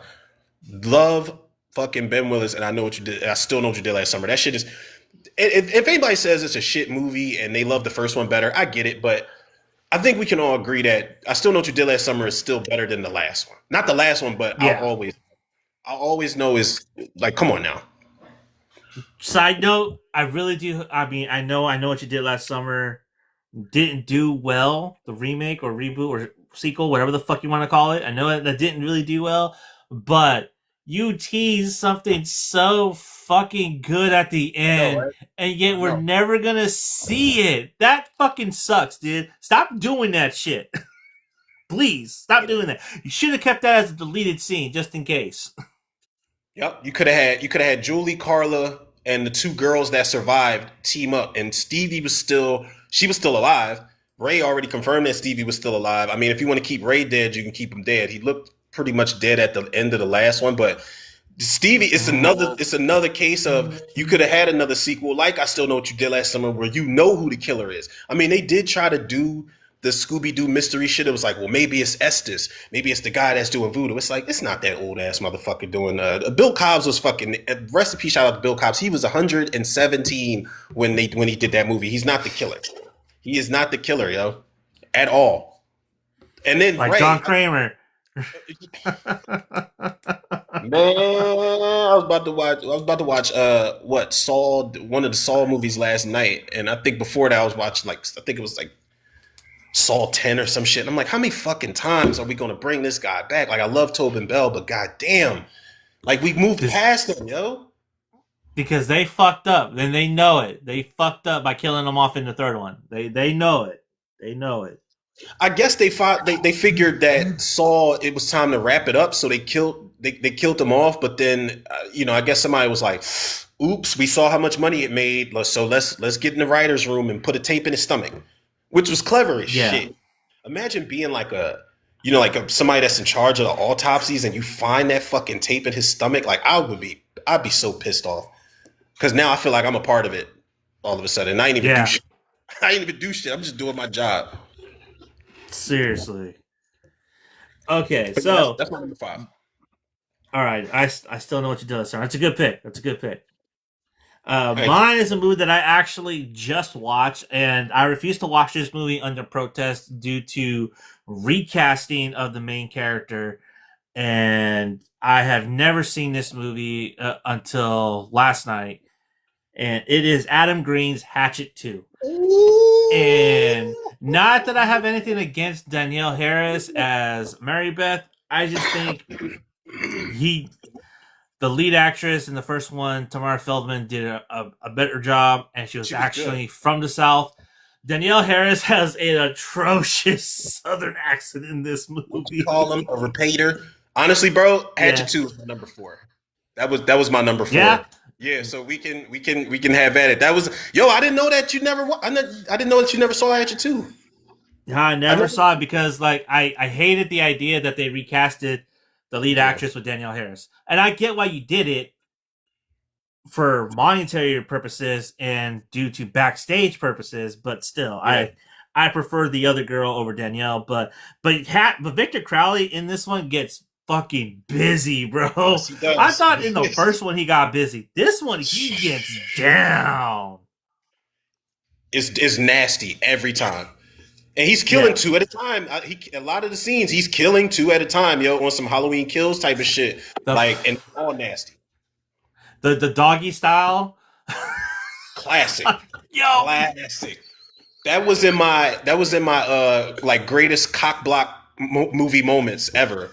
Like that shit. But what's funny about that scene is, first of all, he should have been fucking that girl in the first place. Like, I don't know if he really had a girlfriend back home or not, but he said he had a girlfriend and the girl left him. Yeah. But when he cuts his head off, my man is still pumping. Like, he still gets his last couple. He's not pumping, he's having a seizure.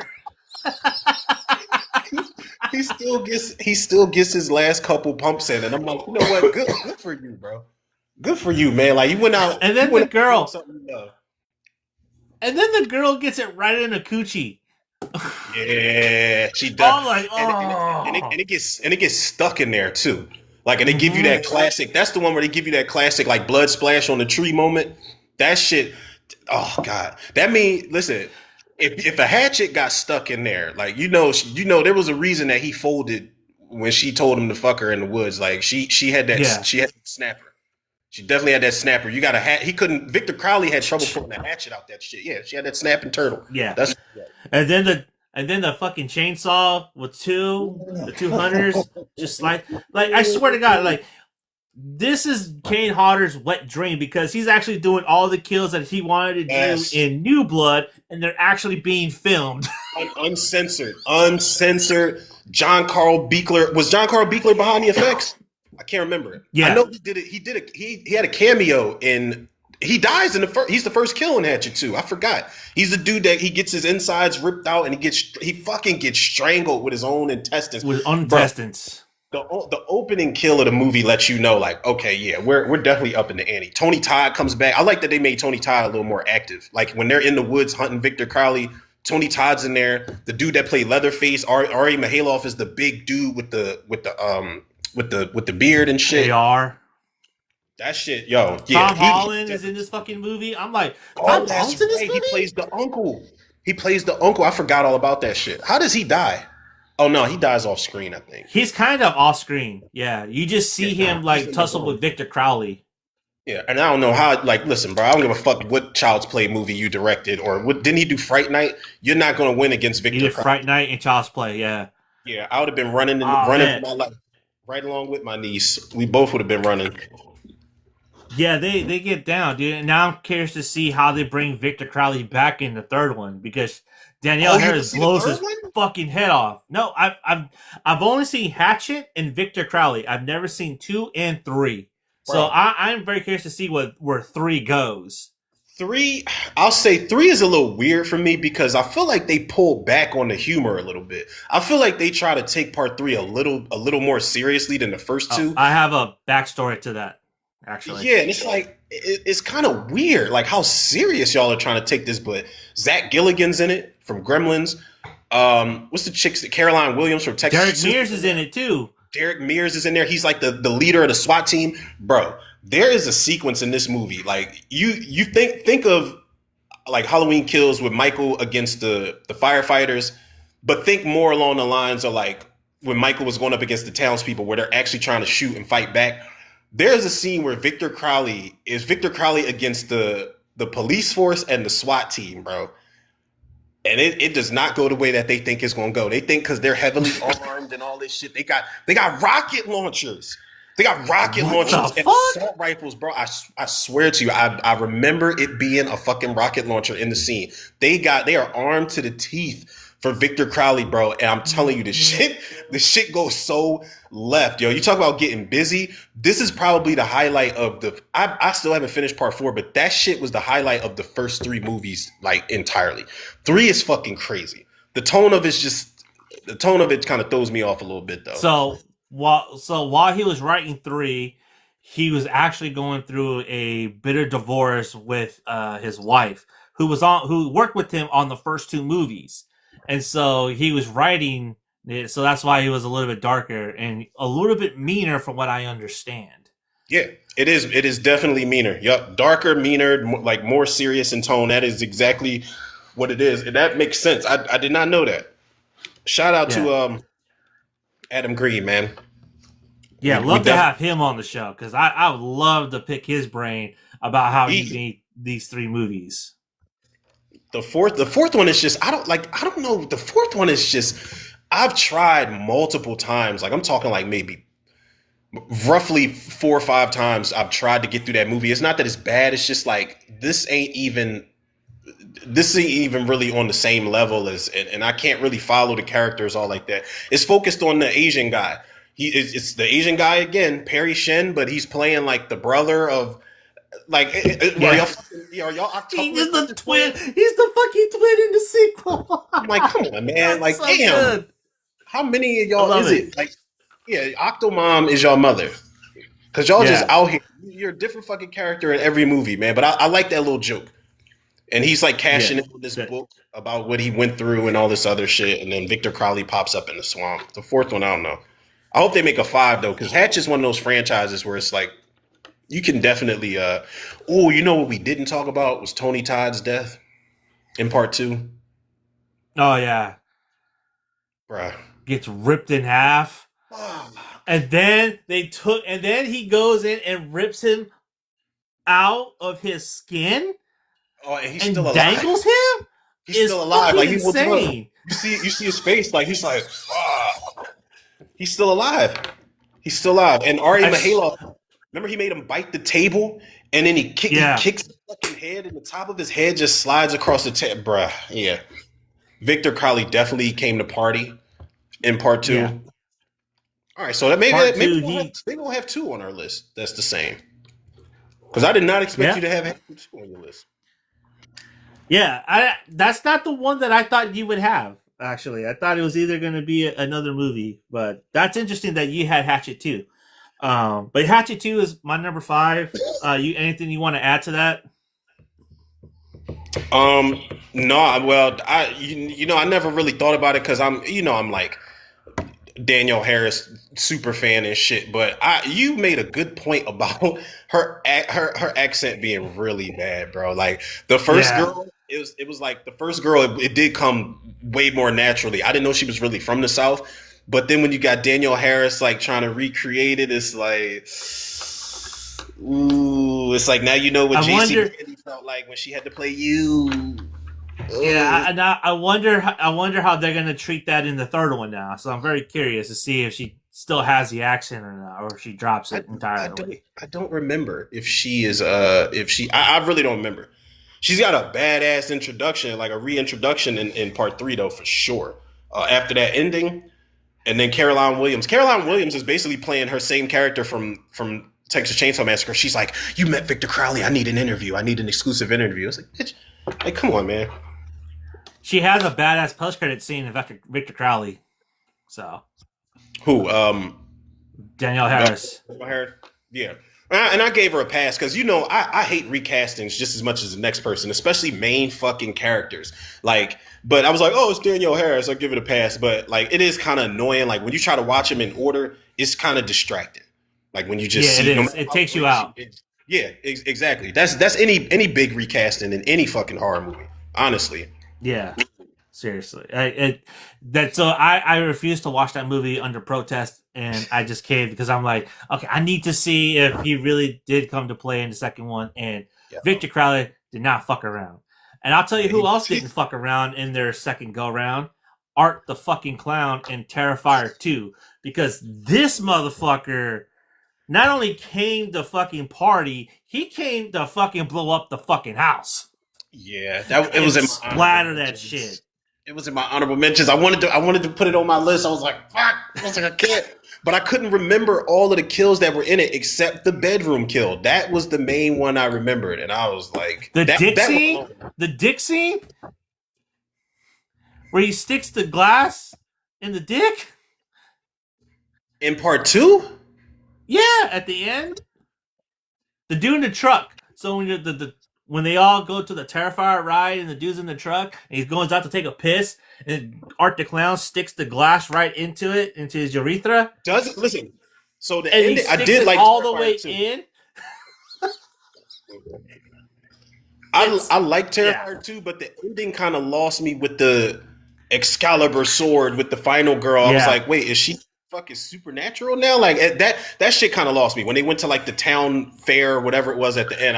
But I did like it. But that bedroom scene is like the main thing that I remember from that fucking movie, bro. That The shit. salt. Oh my god, the fucking salt, bro. Why? Oh my Art the god. Clown. I'd rather be. All right, so it's like we got to ask anybody that's watching. We got to ask y'all like if if you had to pick, who would you rather get murked off by, Victor Crowley or Art the Clown? Slim fucking pickings, yo, because Crowley. it's going. Crowley. Because it'd be quicker with, with Crowley. Like, it'd be an impact hit and then Bad, just man. that. Yeah, he's going to literally do art on you because it was one thing after another with that fucking girl in that bedroom, yo. He sliced Yeah. her ass up. He fucking scalped her. Then did he get the salt or the bleach first? It was assault. Cause god damn, bro. I'm like, oh my god. And then he snapped her fucking arm off. I was like, gee, oh my Then the god, that poor girl. mom, and then the mom with the double barrel in the car. God damn, Holy yo. shit. And then the Jamie and Tommy Leone, gun, bro. and the Tommy gun Oh in yeah, I forgot about the that TV Tommy gun. studio with the flamethrower. Like, yeah, Art fucking came to play, dude, and he was not fucking around. This motherfucker was just insane. He had a bigger budget. He's like, you know what? Let's Yeah. fuck everybody up. You got to. That's it. Listen, if you got like the first movie is gory like that, and you got more money to make the sequel, why not? There's no point of pulling back. I never saw the point of Yeah. pulling back from the fucking violence. Like if the first movie is violent and you got a bigger budget, then just go all out. Let's go all out. Let's cut the head off everybody at this point. Yeah. Yeah, that shit. Seriously. Damien Leone is a dangerous man, yo. Like Terrifier 4, he's talking about some, we've been teasing the idea of doing it in 2 parts.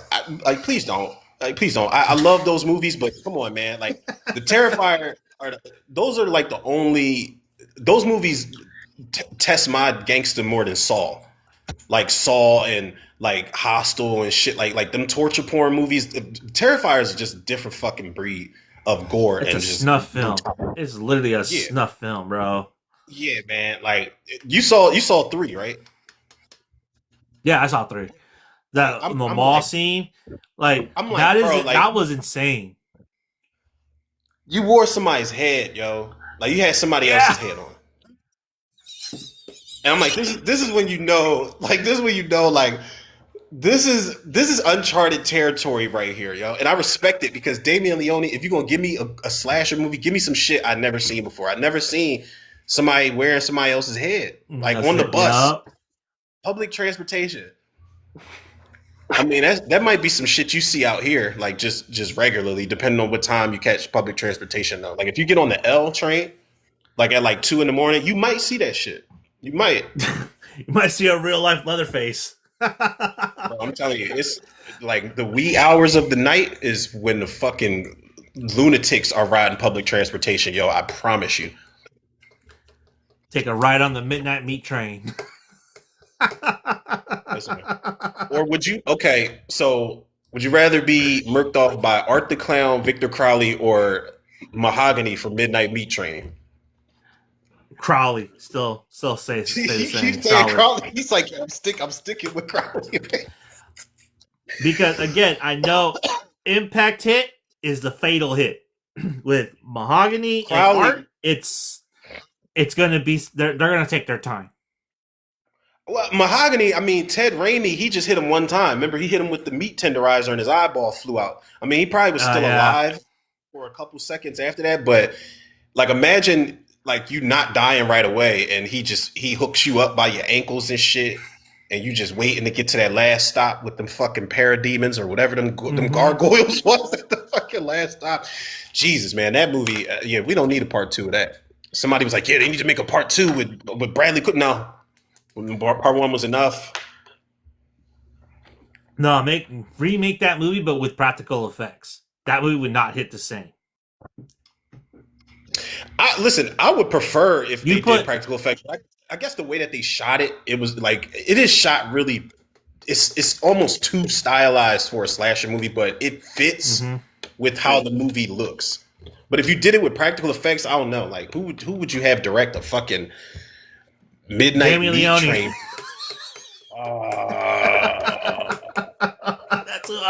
That's who I would tell. Yep, go for it, dude.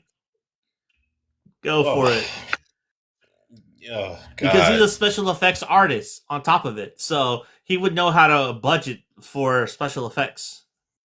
If not Damien Leone, I would have Fede Alvarez do a Midnight Meat Train. Just go Evil Dead 2013. Just go Evil Dead 2013. That was another one where it was like I ain't never cringed that hard watching an Evil Dead movie because they were not cutting away from nothing. When that girl cut her arm off with that carver. Yeah. And then he starts working on her face. Oh my god, that's crazy. Oh yeah, with the glass. She had the glass on her shit. And then when the dude saw her, he slipped and hit his back on the floor. She was like stabbing, like he had to pick the fucking syringe out of his eyelid. Yeah, yes. Shout out to Fede and Damien Leone for it. Let's move on to number 4. Or your number 3. Wait, my number 4 was Hatchet 2. Well, your number 4 was Terrifier 2. So we're on number 3. Yeah. Kind kind of a contradiction because I'm talking about like pulling. I don't like when people pull back. I mean, this one didn't really pull back; it went forward. But I think in comparison to the shit that we're talking about, like the gore, this is more of a pulled back slasher sequel. The first one, Chef's Kiss, the epitome of less is more. The only blood you really see is blood on somebody's neck or somebody's stab wound, and it's not even a lot of that shit. I think the most blood you see is in the opening kill. But they up the ante for the most part, but there's a reason this is number 3. So I'm not going to do a fucking slasher movie list and not put my boy Michael Myers on there. So Halloween 2, it was going to be between this. Wait, which one? Oh, the 1981 Halloween 2. Okay. Because I didn't want to go. I wanted to go like original series sequels. I didn't want to do like like a sequel to a remake or a reboot or something and throw shit off. So it was either going to be between this and Halloween 2018. I picked Halloween 2 because Michael got to strut his shit. Like he was moving slower, but he got to strut his shit in this movie. And this movie's way more, even though he had places to go, it's way more confined because Michael had a whole neighborhood to play around in the first movie. This one, he's like, all right, I know my target. I'm going to stay within this building, but I'm going to fuck all of y'all up systematically. I'm going to break all of this shit down. I'm going to get rid of the OGs first.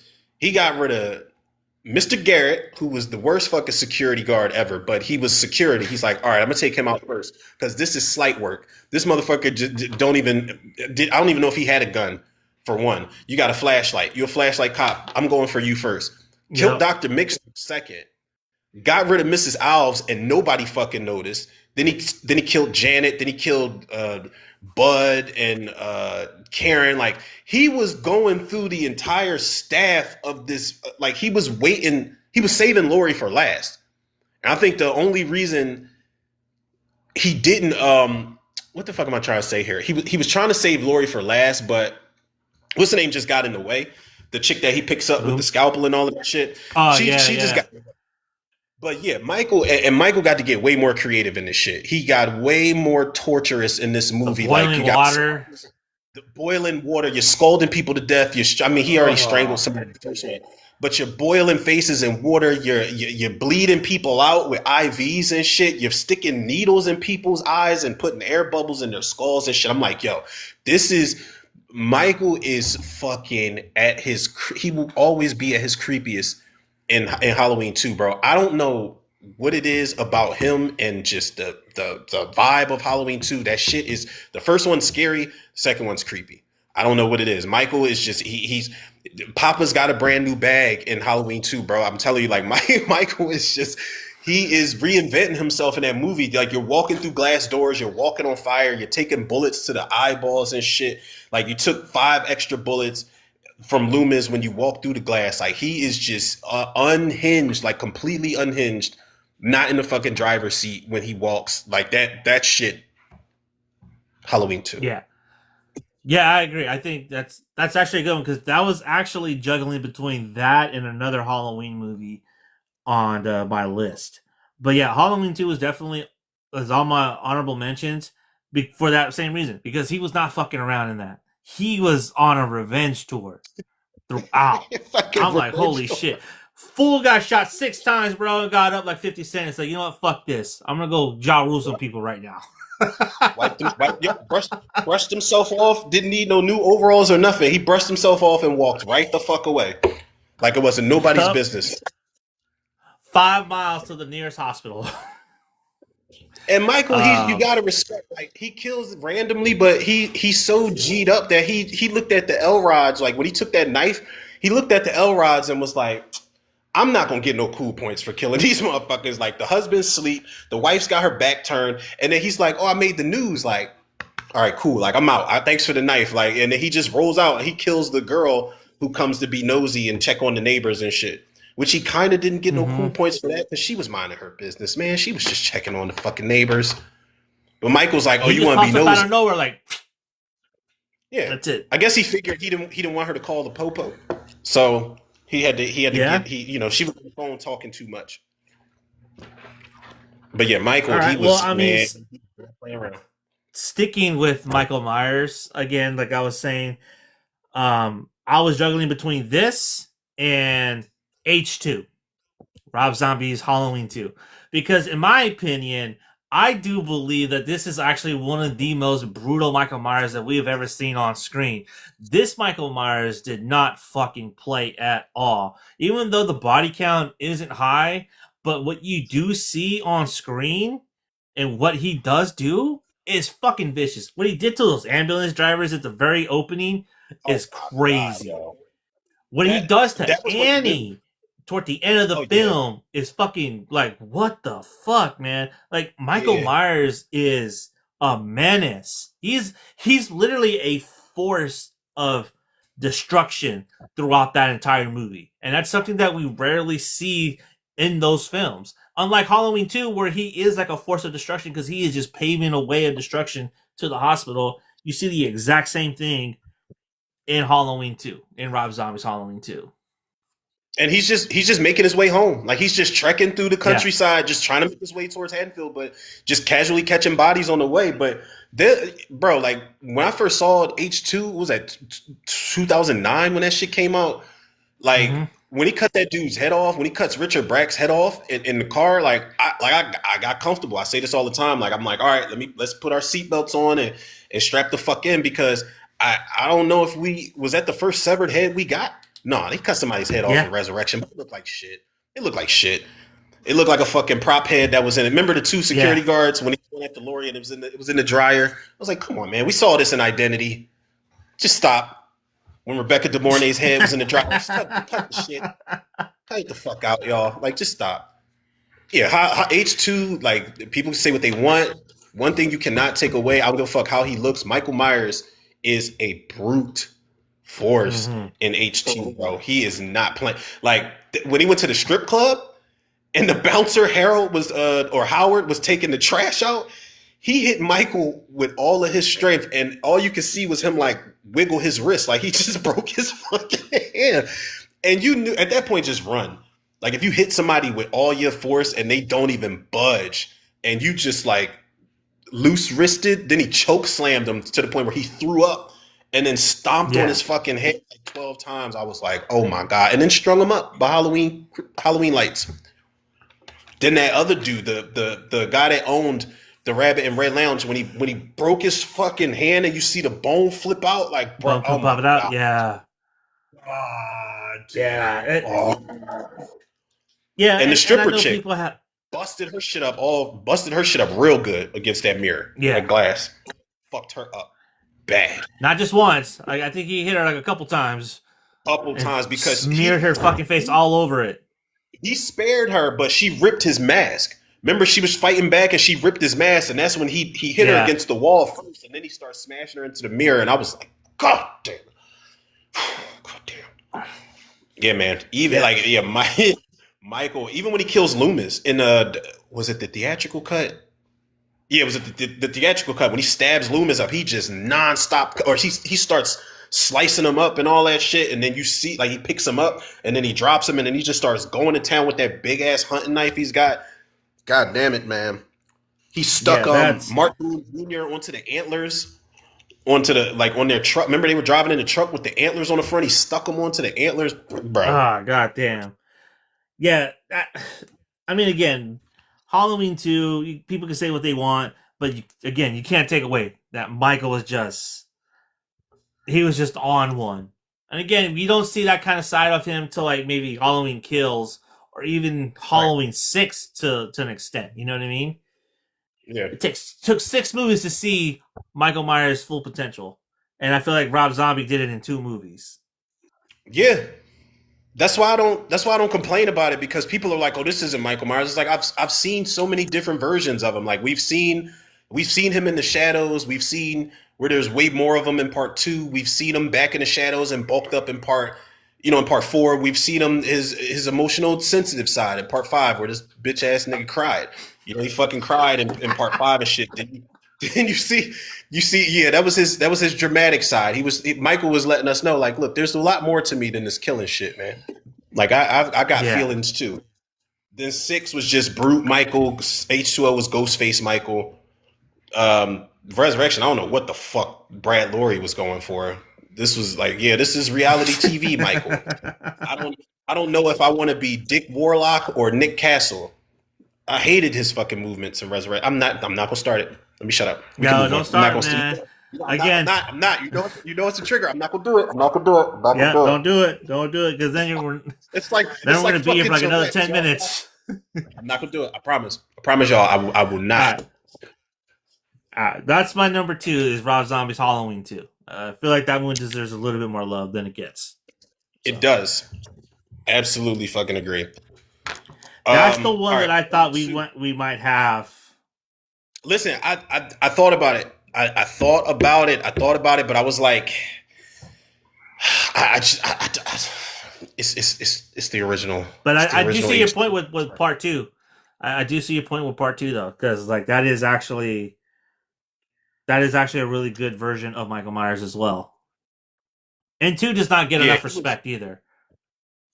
he was. Neither one of them do, man. And it's like both Halloween twos just go. It's crazy because Halloween 2, the original Rob Zombie's Halloween 2, and Halloween Kills, they all flow almost seamlessly from the first movie. Like if you watch them both back to back, like unless you notice little things here and there, like those movies are just one movie altogether. For real, for real. Like Yeah, they need to do super cuts of those movies, those 3 sets of films altogether. They need to do super cuts of those. I would agree. I totally agree. All right, so what's your number 2? Um, Number 2, I had to get my boy on here, man. We were talking about sequels that don't really get enough love, and I know a lot of people hate this movie, and I know it's blasphemous to say this is better than the original, but unpopular opinions on RNZ Live, like what do y'all expect? I know the first one's a classic, and the first one is like the pacing's a bit slower, so you get more time, more build up. Like I don't know when he's going to pop up, and when he pops up, it's going to be so worth it and so crazy, and it's going to be so creepy. This one, again, this is more of a straightforward, like how I said, I Know What You Did Last Summer is a straightforward slasher movie. This one's more of a straightforward monster movie, and my boy did not come to fuck around in Pumpkinhead 2. Listen, Pumpkinhead 2, let me just say this, man. Again, I know everybody loves the first one. The first one, kids ran over Lance Henriksen's son. He took his son to Miss O.C. Yo, I need revenge. Yo, you sure you want to do this? Cool. I'm going to go after the kids that killed your son. You can't undo it till it's done. That's fine. Pumpkinhead 2. Now, I know we don't like when our slashers are sympathetic and we get backstories and all of that shit, but when you see what happens to little Tommy and how fucked up that flashback sequence is, when Pumpkinhead comes back, he's basically saying, all right, I'm on y'all ass. I'm spinning the block on all you bitches that killed me, and I'm gonna kill y'all in the worst fucking way possible, one by one. And y'all gonna know I'm coming because it's no coincidence that they all live in a small town to that day. And it's like, yo, Ernst got killed last night. Yo, this person got killed last night, to the point where towards the end of the movie, the judge is on the phone shaking with a fucking glass of bourbon in his hand. He's like, yeah, man, I need you to rally up the guys with some guns tonight, man. A couple of my old friends been dying, and I feel like I'm next. You goddamn right you next. Like every murder is pointing back to the next one of y'all. And again, that systematically hunting them down. Not only did he spin the block on the people that killed him and fucked all of them up, like Joe Unger, he cuts all his limbs off. He just leaves that motherfucker a torso in the barn, and his limbs are all over the place. And Pumpkinhead's not only he leaving gang signs, he's tatting gang signs everywhere with the blood wings and shit. Like, and then when he kills R.A. Mihalov after he just got some ass in the barn, he banes him. He breaks him over his fucking knee. Picks him up and breaks him over his fucking knee. But not only that, when he spun the block on the last person, the judge, he's like, now I'm gonna kill y'all fucking kids. I don't give a fuck if the kids ain't have nothing to do with it. Y'all guilty by association. I'm coming after the kids now. Like he comes after the judge's son, the judge's son's girlfriend, and the other dickheads in between that they have no business being there. First of all, the one girl, Punky Brewster, was in it. She's into witchcraft, like out of nowhere, and it's just like the black dude's dating her. Like, you're cool with the fact that your girl's into witchcraft? Like you're the worst token black guy that there is. I like that actor. Hill Harper's a great actor, man. He came a long way, but in Pumpkinhead 2, I was just confused. I'm like, this is turning you on that she's into witchcraft? Like, it's cool to joke about. Like I love the craft and shit like that, but nobody want to like a fucking Maybe, witch. maybe that's how she got him to fall in love with him, with her. Yeah, she did a fucking spell on him, right? She did a spell on him that couldn't be undone. And then when Pumpkinhead was coming for them, now y'all get scared. Like they start bitching towards the end of the movie, and it's like, man, what if that body we dug up, man? What if that's the thing that's been killing everybody? It's like, don't get scared now. Everybody was a dangerous, rebellious teenager in town until bodies start dropping. And Pumpkinhead's his redesign, I like the original design, but this redesign, it was something about them claws, and it was something about his eyes being whited out that just made him scarier. And they do show a lot more of him on screen. But I'd be imagining if recipe shout out to Jeff Burr if the studio would have let him put he wanted to put wings on Pumpkinhead. He wanted to put wings on like literally blood wings is in the subtitle. He wanted to put wings on Pumpkinhead, and I'm like, honestly, when they get a chance to remake it, because it's going to happen, I'm going to speak it into existence. Give him wings in the third movie, and if you don't remake this movie. Listen, it's going to happen. They announced remake Pumpkinhead, yes, but do not remake this specific movie. Blood Wings? Leave Jeff Burr's masterpiece alone, because this is almost his fucking masterpiece. Yeah, they're going to do the backwoods classic revenge story. I don't know if they're going to do the whole angle of father and son type of thing, but Pumpkinhead is going to be remade, bro. As long as the dude, we watched the movie. They interviewed what's my man name that did Wrong Turn? Mike P. Nelson, the Wrong Turn 2021 reboot. He said that one of his dream projects would be to remake Pumpkinhead. I think he would do a fucking phenomenal job remaking that, because you already captured the backwoods weird shit with that Wrong Turn reboot. I think he would do good with that, as long as you don't CG my boy. Don't fucking CG Pumpkinhead. They did it in 2 and 3. Don't do that. No, they did it in 3 and 4. And I don't know. Well, 4, I didn't watch all the way through. I don't know if they got a fucking alcohol strong enough for me to make it through that fucking that 4th movie. But that sci-fi fucking movie. Ah, damn. Sci-fi original. Yeah, they shot them back to back. I remember when they aired it was like Pumpkinhead 2 and 3. I was like, for real? Like, even back in the day, like, I used to watch a lot of corny shit. I still do watch corny horror movies, but I'm like, that's you just too fucking corny. Like, they CG Pumpkinhead, like he jumped through the stained glass window in the church and he was CG, and I was like, oh my God, what have you done? The fuck have you done? It's like, I feel like we need, when the show gets big enough and we have like a big ass soundboard with like a radio drawn, like special effects, we need, you ever seen Very Bad Things with Christian Slater? Yeah. We need a sound button with Leyland Orser when he screams, what the fuck have you done? Like, we need a button that you can hit that says, what the fuck have you done? Because that's like exactly what you think when you see Pumpkinhead. What's it called? Ashes to Ashes. It's fucking terrible. His practical design is terrible. It just looks like a dude in a suit. Like, he's got no expression at all, yo. Yeah, and Jeff Burr, Jeff Burr also did Stepfather 2, Texas Chainsaw Massacre 3, Puppet Master 4 and 5, leading up to Pumpkinhead 2. And he has given us some great fucking sequels, man. He has, man. Like, and you know, they might be B-movie sequels. They might not. Did Stepfather 2 go to the theater? I feel like it did, but I wouldn't be surprised if it did not. Yeah, it did. It did. Okay, 3 and rightfully so. Rightfully so. And I think Stepfather 2 should have went to the theater because it's almost got the same tone of the first one. But Jeff Burr, man, again, it's one of those, say what you want about his movies, but he's got some sequels that will always stand out. Like Puppet Master 4 and 5. I think that those are the only ones that have like continuity for the most part, because they brought the same characters back. They brought Gordon Curry back. They brought the actress that played his girlfriend back. And he's like, well, I didn't like the shot it like puppets. They shot it back to back.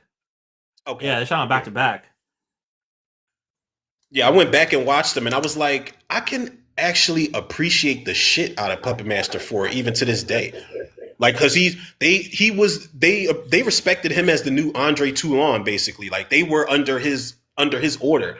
But then those little fuckers came, the gremlin puppet The masters that were demons. under the control. Yeah, the demons that were under the control of whatever that dude was. That dude what was that dude? With the big He was supposed pumpkin. to be He the almost had a devil. pumpkin head. Okay. Yeah, I'm just He like, was all supposed to be the right, sir. devil.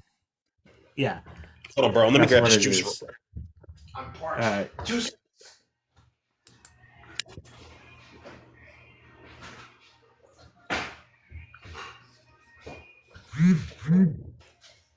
Ugh.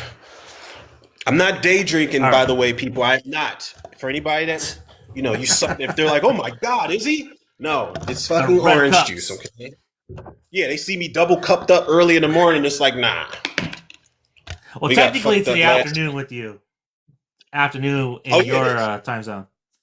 Oh, no, don't worry. Yeah. Tonight, it will be tonight. No, we got fucked up last night and watched, God damn it, I can't even fucking remember. We watched Fatal Affair with fucking Omar Epps and Nia Long, and my girl had never seen it.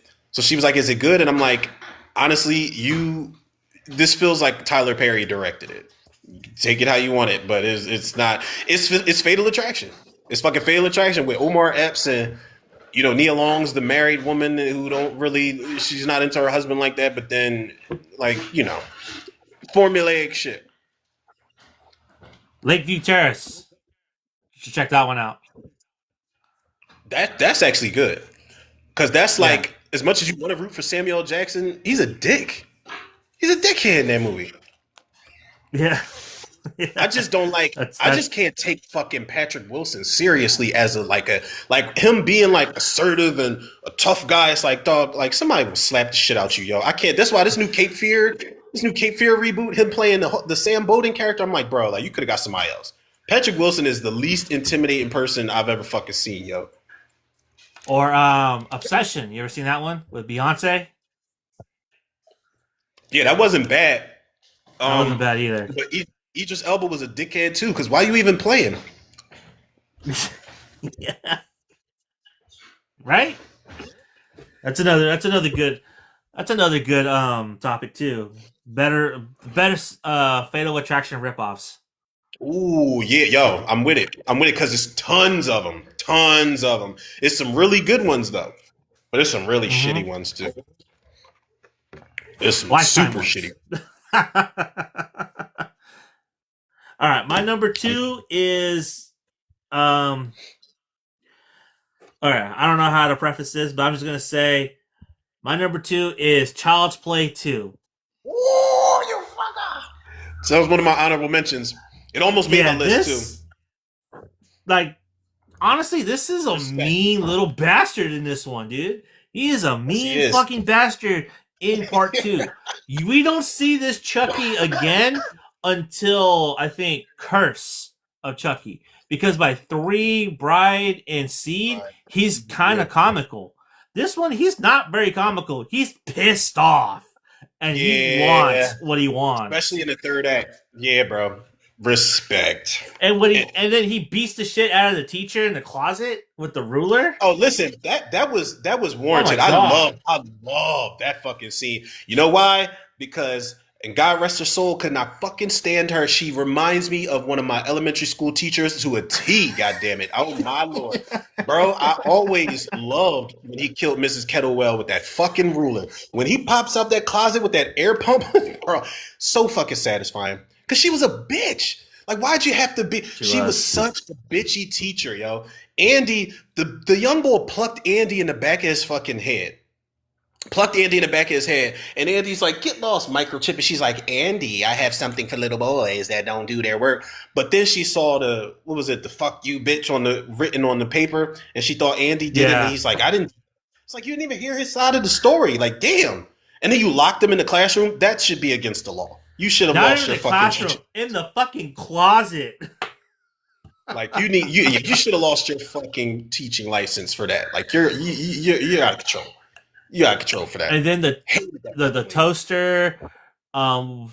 There's a couple of other deaths in that movie, but he's a mean little bastard throughout this movie, and I appreciate it too because he kind of dials back the one-liners a little bit, and it works. And he's much more vicious and much more scary when he dials back those one-liners, in my opinion.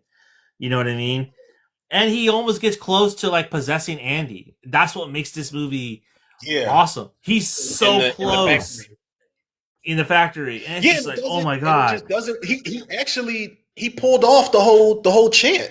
Because remember, the clouds rolled in, and then he said awake or whatever he said at the end, and then Andy opens his eyes, and for a second, like I remember being a kid and seeing that shit for the first time. When Andy opens his eyes and looks at him for a second, I was like, oh shit, he did it. And then you see like the blood drip on Andy, and Chucky's nose is bleeding.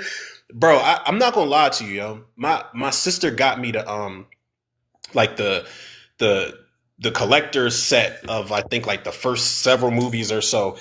And I remember going back and watching Child's Play 2, and I had an epiphany moment. I was like, I really need to put some spec on this fucking movie's name, bro, because I always thought that Child's Play 3 was the best sequel, even with the recasting of Andy that I don't like. But I went back and watched Child's Play 2 like sometime like a while back, and I was like, yo, this really might be one of the best horror sequels of all time, yo. And the third act of the movie is fucking sick. That third act Yeah. in that Good Guy Factory, that shit is crazy because Chucky is relentless in that shit. He is not playing. And then he gets all fucked up and he's still kicking. He loses his hand and then he makes that little makeshift, like he tapes that knife, he sticks that The knife onto little his shit. he makes a little Oh my shiv god, and shit, bro. like, oh Bro, dude. yeah. Badass, yo. And Badass. That might be low key and one of the then coolest Chucky looks ever. yeah. And then he's like all melted and he's all like slowly just blobbing his way toward them, just slicing them. Relentless, bro. Relentless. Relentless. Yeah. And And Chucky, like he did that whole switcheroo thing that I liked in the remember when they were in the house and he had the Tommy doll and Chucky buried him in the fucking backyard. It was just posing as the Tommy doll. Like that was cool as shit. Yeah, that was a good fucking yeah. pick, yo. Yeah, it's an underrated pick too because I think that's a movie that gets lost, especially in that franchise. Especially when you have like movies like Curse and Cult, where we see a much more meaner Chucky Yeah. back. You know what I mean? Because that's when you really see him mean again. Because up until that point, man, like after he's he's Freddy Krueger. He's Freddy not Krueger, yeah. serious. You know what I mean? He is not a serious person. He is Freddy Even fucking the show Krueger. does him justice. You know, even the show does him justice, I think. Man, I'm so mad that fucking show got canceled. Cause did you showed me the ending, right? Or you told me about the ending and then I ended up Yeah. watching it. That is that's even for a Chucky TV series that's off the rails. That shit kind of rubbed me the wrong way, yo. I did not like, not in a bad way, but it's like I don't like this at all. That looks fucked up. What they did to those kids, yo. I was like, oh shit. But to see what they were going to do after that would have been insane. And the whole shit with Insane. Nika, crazy, crazy as hell. Yeah. So that's my number 2, Child's Play 2. So good number 2. All right, we on number 1. Mm-hmm. Numero uno. Um, this now I was actually shocked that I put this at number 1. That's where I was like, I was kind of looking at this list and I was like, like, am I satisfied with this shit? But number 1 is like the first movie. First movie is a classic. The first movie established a specific set of rules for this slasher. The sequel, this slasher said, I'm gonna break my own rules. Fuck them rules that like I don't care who wrote what. This new director and writer gave me some new shit to do. I'm gonna show y'all that I don't have to just limit myself to one place. Like I can fuck around wherever I want. My number 1 is Nightmare on Elm Street 2. Freddy fucking Krueger, bro. Wow. Very, yeah, I know. Very rarely in a second movie, the way they establish Freddy, for one, the backstory, the rules of don't fall asleep. If you die in your dream, you die for real. And if you go to sleep, this motherfucker can do whatever he wants to do to you in this dream. For them to set those rules in stone the way they did and just fucking break them in the sequel, Freddy is like falling asleep wasn't even really the problem because Freddy could fucking come out of like into the real world in this movie, and it was a possession movie. It was a body horror film, and who Mm-hmm. would have expected that out of a second Nightmare on Elm Street movie? That shit was completely left field. Freddy's like, all right, like I got one person on this block falling asleep that I could fuck with. But if I can't get to the rest of y'all, I'm going. If I can't get to the rest of y'all, if y'all being difficult and y'all want to stay up and party, I'm just gonna possess him and Yeah. jump out of his body into the real fucking world, and then I'm gonna fuck y'all up at this little cookout y'all having at the end of the movie. And then that whole thing where he storms the cookout and starts slicing here and slicing there, and he does that "you're all my children now" shit, and then just walks through that bush and just the bush just bursts into flame. Like Freddy does shit that in this movie that I don't think we've seen in the series after. I think the only time we've No. seen Freddy do something similar was the Dream Child when he came out of Alice's body. Remember he came out of Alice's body and they Yeah. were like stuck together or some shit. That's the only time Freddy's really done shit like that. But him in part two.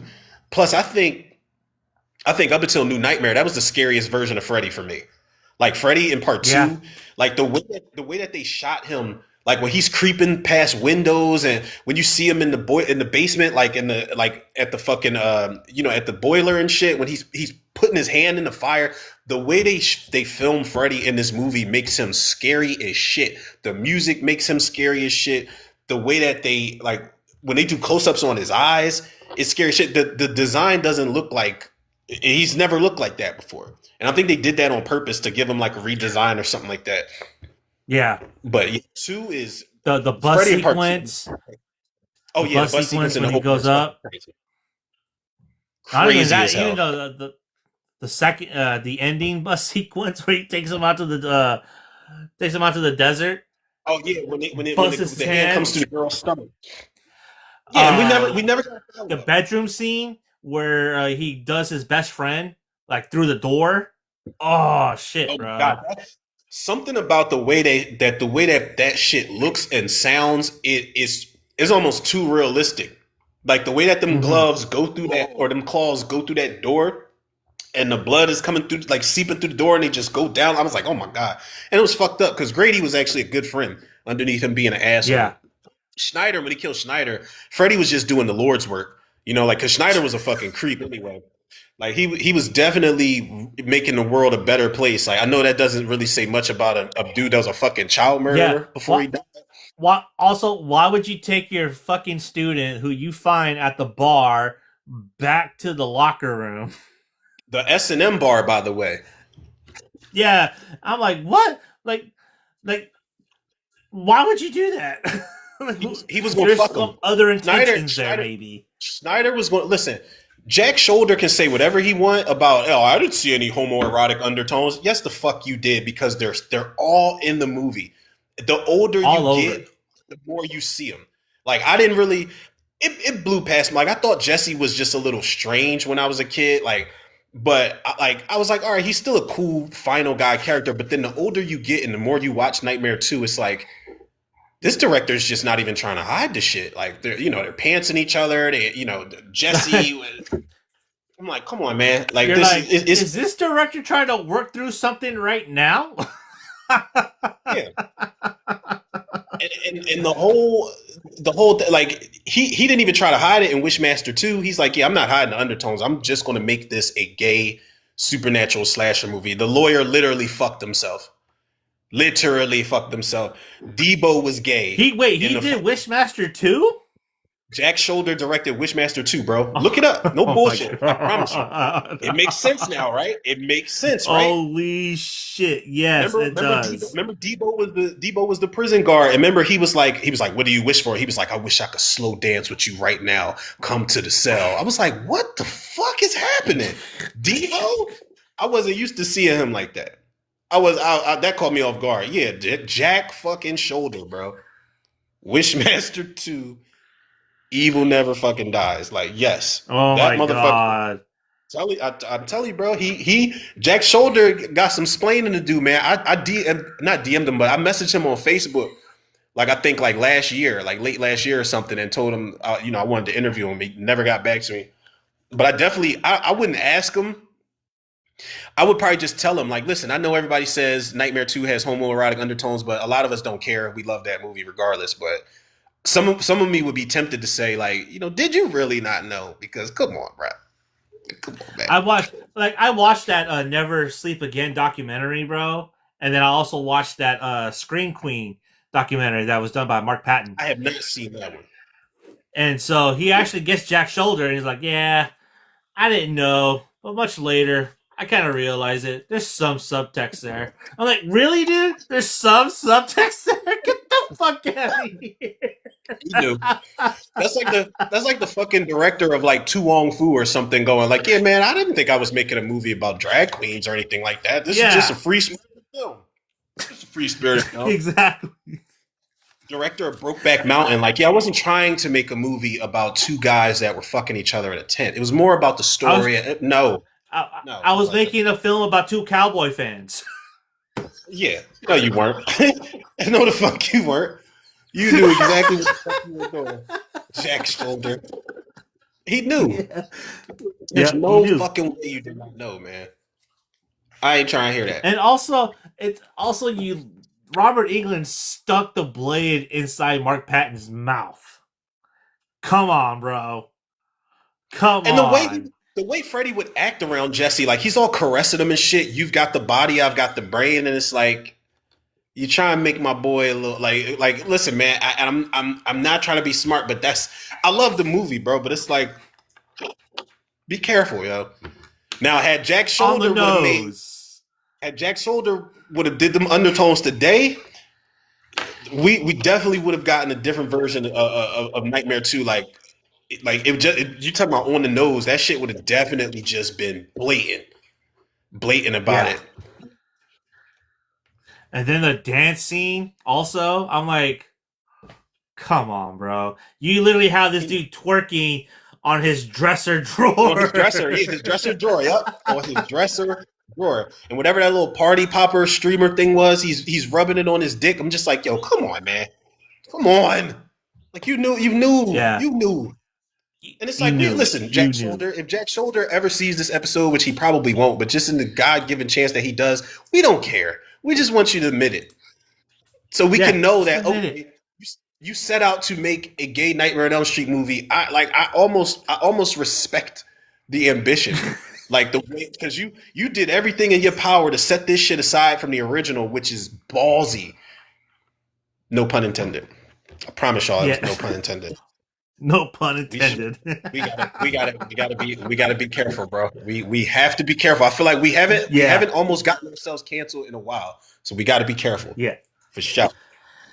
Well, speaking about a movie that breaks all the rules, let's talk about a movie that not only enforces its own rules, but a movie that also does the unthinkable midway through, and I'm talking about Scream 2.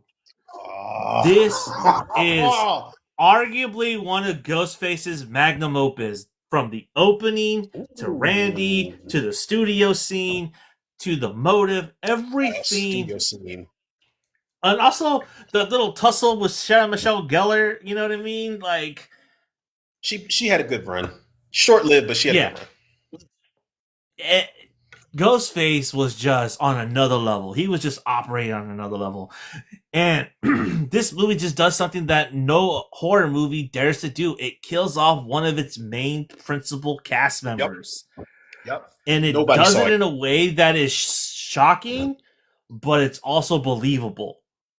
Yep. Because it's just like, it's a moment. I remember watching that moment in the theater and it fell silent. Like, people were just in disbelief. Like, did that really just happen? Like, yeah, no, that Exactly. really happened. That Surely really they didn't just happened. kill. He's going to be all right? It's like he's going to be okay, Yeah. right? Like Randy didn't just die in front of us in the second fucking Scream movie. They didn't just do that. That's why I told you the movie kind of ends for me at some point. Like I have grown. I used to call Scream 2 like a predictable kind of like standard sequel. I grew over the years to respect the shit out of Scream 2 because it takes those kind of risks, especially with the Randy shit, bro. Like the movie, like my shoulders just always drop when that bell goes off, when they go to the next scene after Randy dies and the cameraman faints and shit. I'm just like, I don't even know what the fuck I'm gonna do like for the rest of this movie at this point. Like the rest of the movie's good, don't get me wrong, but when Randy dies, there is just such a fucking like dark cloud over me as a Scream fan. Yeah, But the movie's it still takes good. The movie's still great. the air out of the room with that death. Yeah, yo, exactly that. That is the perfect fucking way to just to describe it, yo. And the opening is great. Like the opening was lit. The Scream 2 opening, like when people say it's the best, I can't really. I think the first one's still the best opening, but the second one I can't really argue people now because it is fucking great because we're better than to do your first two attacks in a theater for the stab screening where everybody's dressed up like Ghostface. Like it was the perfect crime in a lot of ways. Yeah, Perfect. it was. And then Sarah Michelle Gellar. And Sarah Michelle Gellar gets thrown off a balcony. All because she called out Mickey for being a James Cameron lover. So, and I also You think that was Mickey that killed her?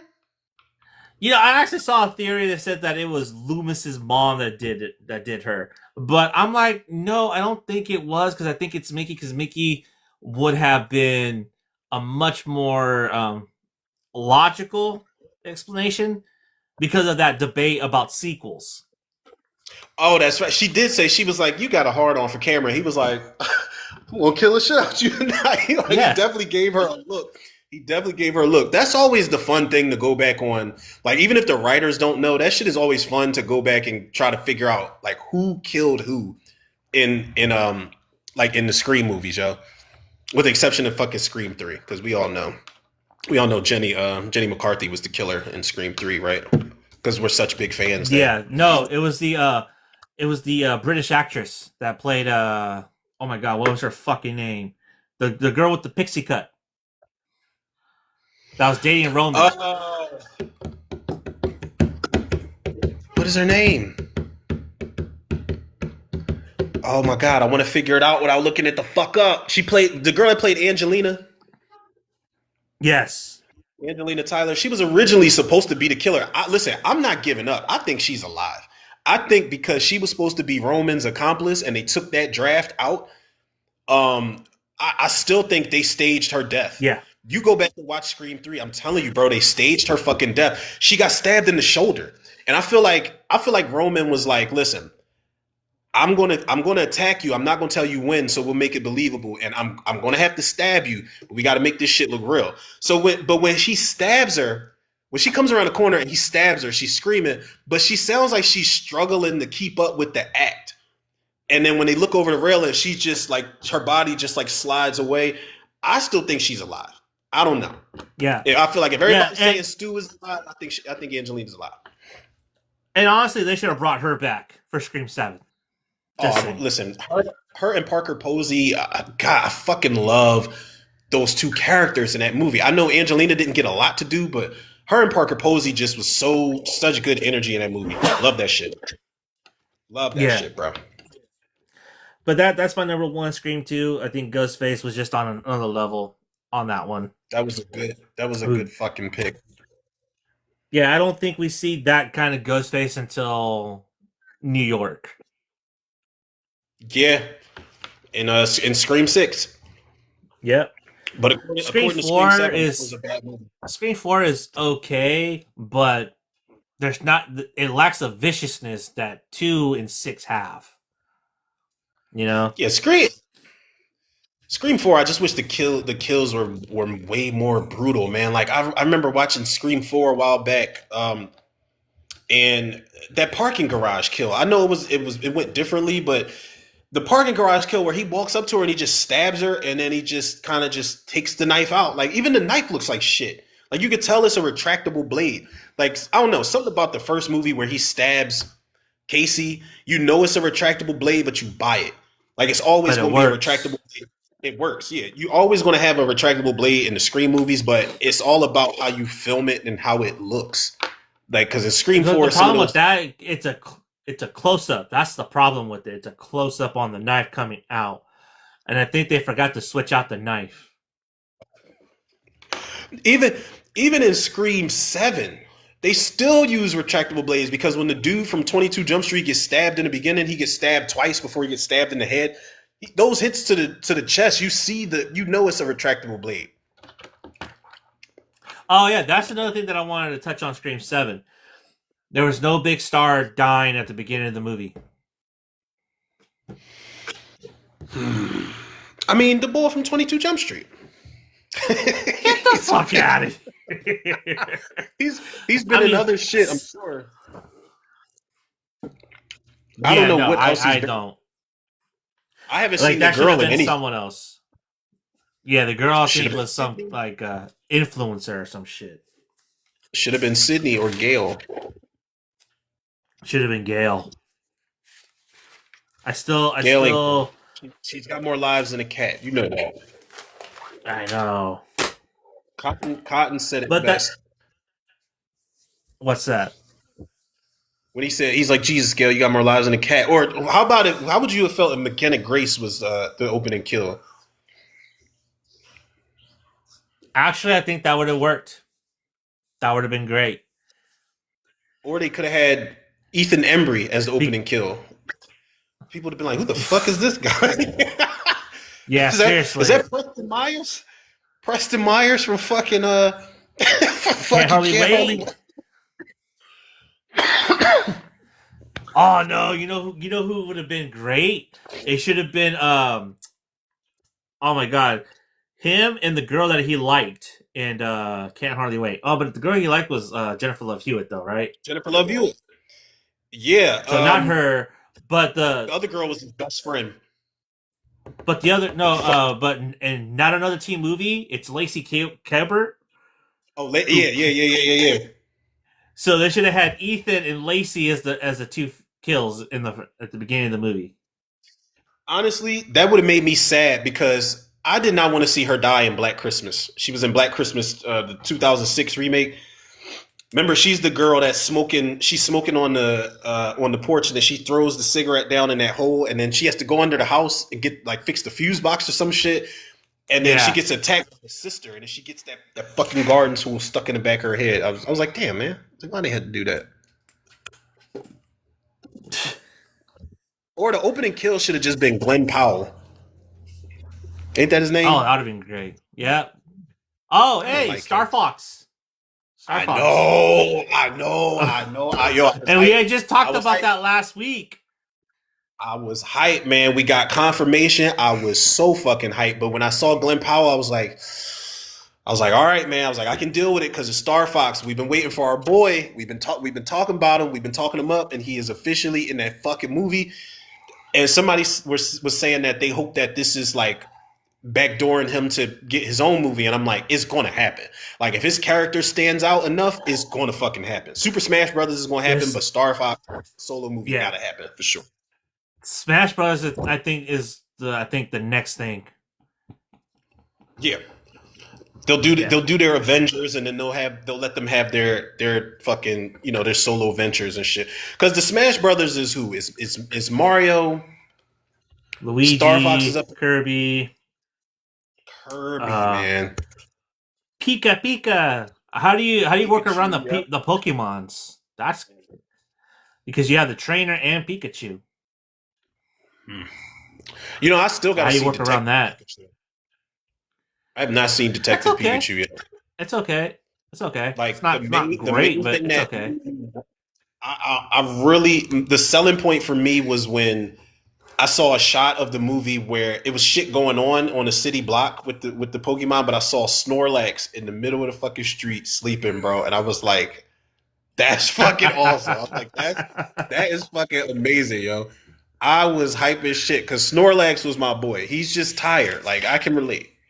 He's just tired as fuck. He was asleep. And then I think I see Mr. Mime at some point. I was like, all right.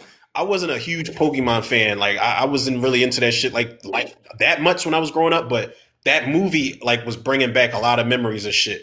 Because we used to trade cards. Like, or used to sell them or some shit like that. And then I remember those holographic cards back in school that used to be worth a lot of money. Some idiot gave me his holographic Raichu and then tried to ask for it back at the end of the day. I was like, absolutely not. This is worth some bread now. Oh, dude, that reminds me of a story. I don't know if I told you this, but when I was a kid, I used to collect comic book cards, right? And one day I was at my nana's house, and this kid from down the way, he was all, "Hey man, I got these cards right here. Want to buy some of these?" I was like, "Okay, what you got?" So he had an Angel card, right? Angel from the X-Men, and I was like, "Oh Okay. shit, let me get this." I had $5 on me, so I got that for $2, and then I got Cyclops, Wolverine, and Silver Surfer for $1. So I was like, "Yeah, all right, cool, man." I came up. This motherfucker had the nerve to come back the next day and ask for $5, bro. Said, you know that card I get I sold you. What? Which one? Angel card. It's according to Wizard, it's worth like $10, bro. So you kind of owe me like $8. What? I'd have been I like, don't know according you to Wizard, shit, you bro. burnt. Yeah, You you talking fucked about up. you talking about You're the one that Wizard sold it to me for magazine? $2. You talking about I Wizard was like, magazine? yeah, Wizard magazine. Get the fuck out of here. He was full of shit even back then, yo. He Talking about some tried to show me according the to Wizard book and shit. Is magazine. I look, dude. My brother told me, dude, that was like $5, and he actually showed me the card and the. I'm like, well, that's your bad, dude. That's not my fault. I'm not paying you shit. And you know, trying to fight me for it. It's like, go ahead, let's go. We can fight for it, but you're still not getting the card back because it's not on me. Yeah, yeah. Just know after this fight, I'm still going home with that fucking card. Like I'm still Yeah, going home with it. exactly. I'm like, He dude, said this that motherfucker said motherfucker. according to Wizard magazine. God damn, we was some geeks, bro. I swear to God, yo, because I promise you, I forgot all about Wizard magazine until you just said something. Because I used to buy them shit every time I went to like wherever they sold magazines. I'm getting Fangoria, I'm getting Starlog, I'm getting Wizard magazine, and if I see Yeah, Shivers in there somewhere, I'm getting them shits too. Damn, I miss those magazines. God damn it. I miss those days, bro. Those days were We something had, else, man. I'm telling you, we had the run, man. Game Informer, all of that shit, man. The Tips and Nintendo Tricks Power. magazine. Oh God. Then they had magazines that were just like I remember when Mortal Kombat 3 or Ultimate Mortal Kombat 3 came out, they had a magazine that was just for that game. All the character backstories, the moves, the fatalities and shit. I remember That was that. that shit was like the all having the almanac from Back to the Future 2 in your possession, yo. That shit was everything. Especially when you memorize those fatalities and them animalities and shit. I don't know how to do all that shit now. Like I'll be on the game on like my other little phone trying to like play the old school game app. I don't remember them fatalities. I don't. I think Raiden's on Mortal Kombat 2 is like you hold high punch for the whole fucking round. And it's like I'm not doing that. It's I'm not doing it. it's block and then you hold high punch. And he like Yeah, shocks you to death or some shit. Yeah, I didn't. And I think Strikers was like forward, forward, forward, low kick or some shit. Whenever he does the taser thing and just tasers you to death, I don't. I know the blood code. ABACABB. That's it. There was a post on for Facebook. super. Yeah, there was a post on Facebook that was like, "What are the codes that y'all remember the most?" And I typed in abracadabra from Toy Story. Like you type in A B, like write all that shit, and I think you hit start or something, and that's like level select and all of that shit. That Toy Story game on Sega was fucking lit. Those graphics were appreciated at the time. Like you go back and look at the Toy Story game now, it looks fucking great. Like for the time that shit Yeah, came out, bro, that shit looks amazing. you would think that was on the PlayStation One. Exactly. You know Some what I type of mean? system with a disc. That's what that shit looked like. That was definitely. It's no wonder. Like I remember my sister was like, "Yeah, they're making Toy Story 5." I'm like, "Listen, Toy Story is one of those properties at this point where they can announce Toy Story 6 will be out in 2035, and the hype is going to be fucking insane." Because all you need is to put that logo or to put up one of the toys items or a hat like Buzz Lightyear's one of his items or something, and the shit's people are going to lose their minds. Like it's too big of a property. So back then, that game and the levels were just the one level I hated was the one with the aliens, where you had to use the claw machine or whatever the fuck it was. I think you Yeah, had to rescue Buzz and Woody. God, yo, bro, so many fucking headaches. So many headaches, even with the cheat code in. Sid's level was pretty hard. Also, any level with the RC was pretty difficult because the controllers were Oh my, just oh my garbage. fucking goodness, Because the bro. reaction time was just so fucking slow. I that RC car level, bro. I forgot about that shit. I hated it. I I hated that think that shit. was like the third level. Oh my god, about that shit. That should have been on our episode of like hardest levels to beat in video games and shit. Remember we did that episode? I did not Yeah. think of that RC car level. That shit is like the equivalent to Terminator 2, the Sega game where you escape the institution and you're in the fucking you're in the police car and you got to run from the Oh yeah. T-1000. You got to run from the cops. Like them controls is weird as shit. Like it's no reason that Kevin McAllister in the Home Alone Sega game on a sled in the neighborhood is easier to control than that shit. And it's ice outside, slippery as fuck. Yeah. Home Alone, that Yeah. was another. I, I totally forgot about Toy Story. I follow this page called Retro Gaming from the Past, and it did a whole breakdown on the Toy Story game. And I remember seeing the RC level. I was like, and it just brought back so many memories. Like, oh fuck that level, fuck that Yo, shit. that was probably by far the fucking worst level on Toy Story. That was like I'd rather deal with the Lion King level. You remember the I just can't wait to be king level where you got to jump on the monkeys and you got to slide down the fucking giraffes like that. I'd take that over that RC level any fucking day of the week. I hate that goddamn and I hate that Lion King level because one wrong direction and the monkeys is throwing you like backwards All the way back. all the way the fuck back, and then you got to jump on the rhinos. It's a mess. Never ended Yeah, that game I without the agree. cheat code. I don't care. I admit it. I don't give a damn. I think the only one I think I beat or came close to beating was Aladdin. I got really close to beating Aladdin. Aladdin was a dope game. That was a dope ass game. Like I love that game. I don't think I beat that shit though. I Yeah, do I always not. get to the carpet level. That's where I fuck up. That's where I fuck up. Something about them carpet levels, man. You remember the carpet level on Super Mario 2?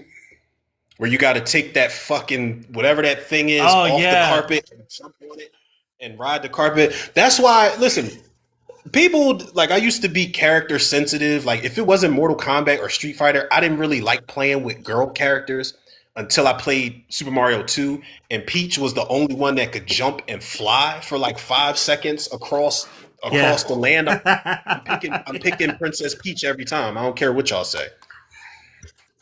I'm picking her or I'm uh, picking Luigi. Because Luigi got that weird wiggle jump where he gets a lot of hang time. It's not for long, but he yeah. gets to jump in the air for a good while though. Picking girl characters and fighting games never bothered me because I would always pick either for Street Fighter I would pick Chung Li, Mortal Kombat I would pick Melina, Yep. or who else? There was another one.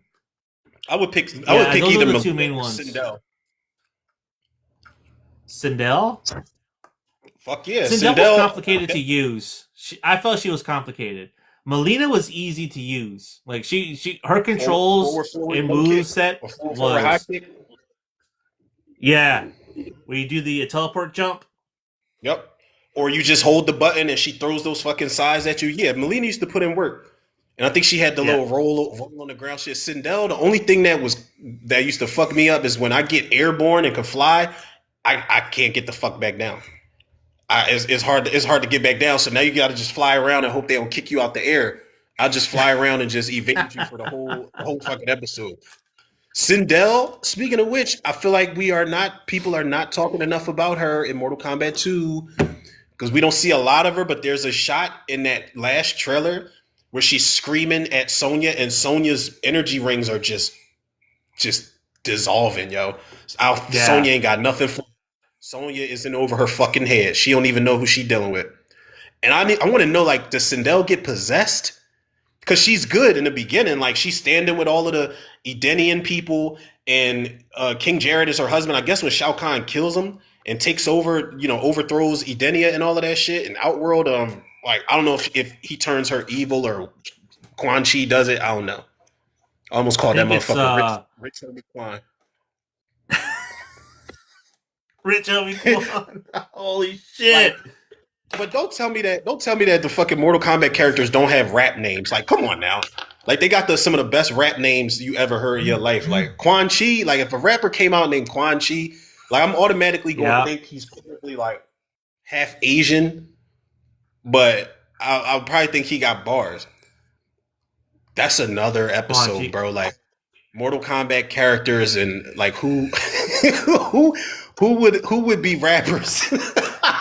Who would be who would rappers? be who would be rappers in Mortal Kombat? Like I think by Kano. default, Kano. Kano. Listen, Kano be Kano on is some the machine. horrorcore shit, bro. Like some ICP shit. Kano.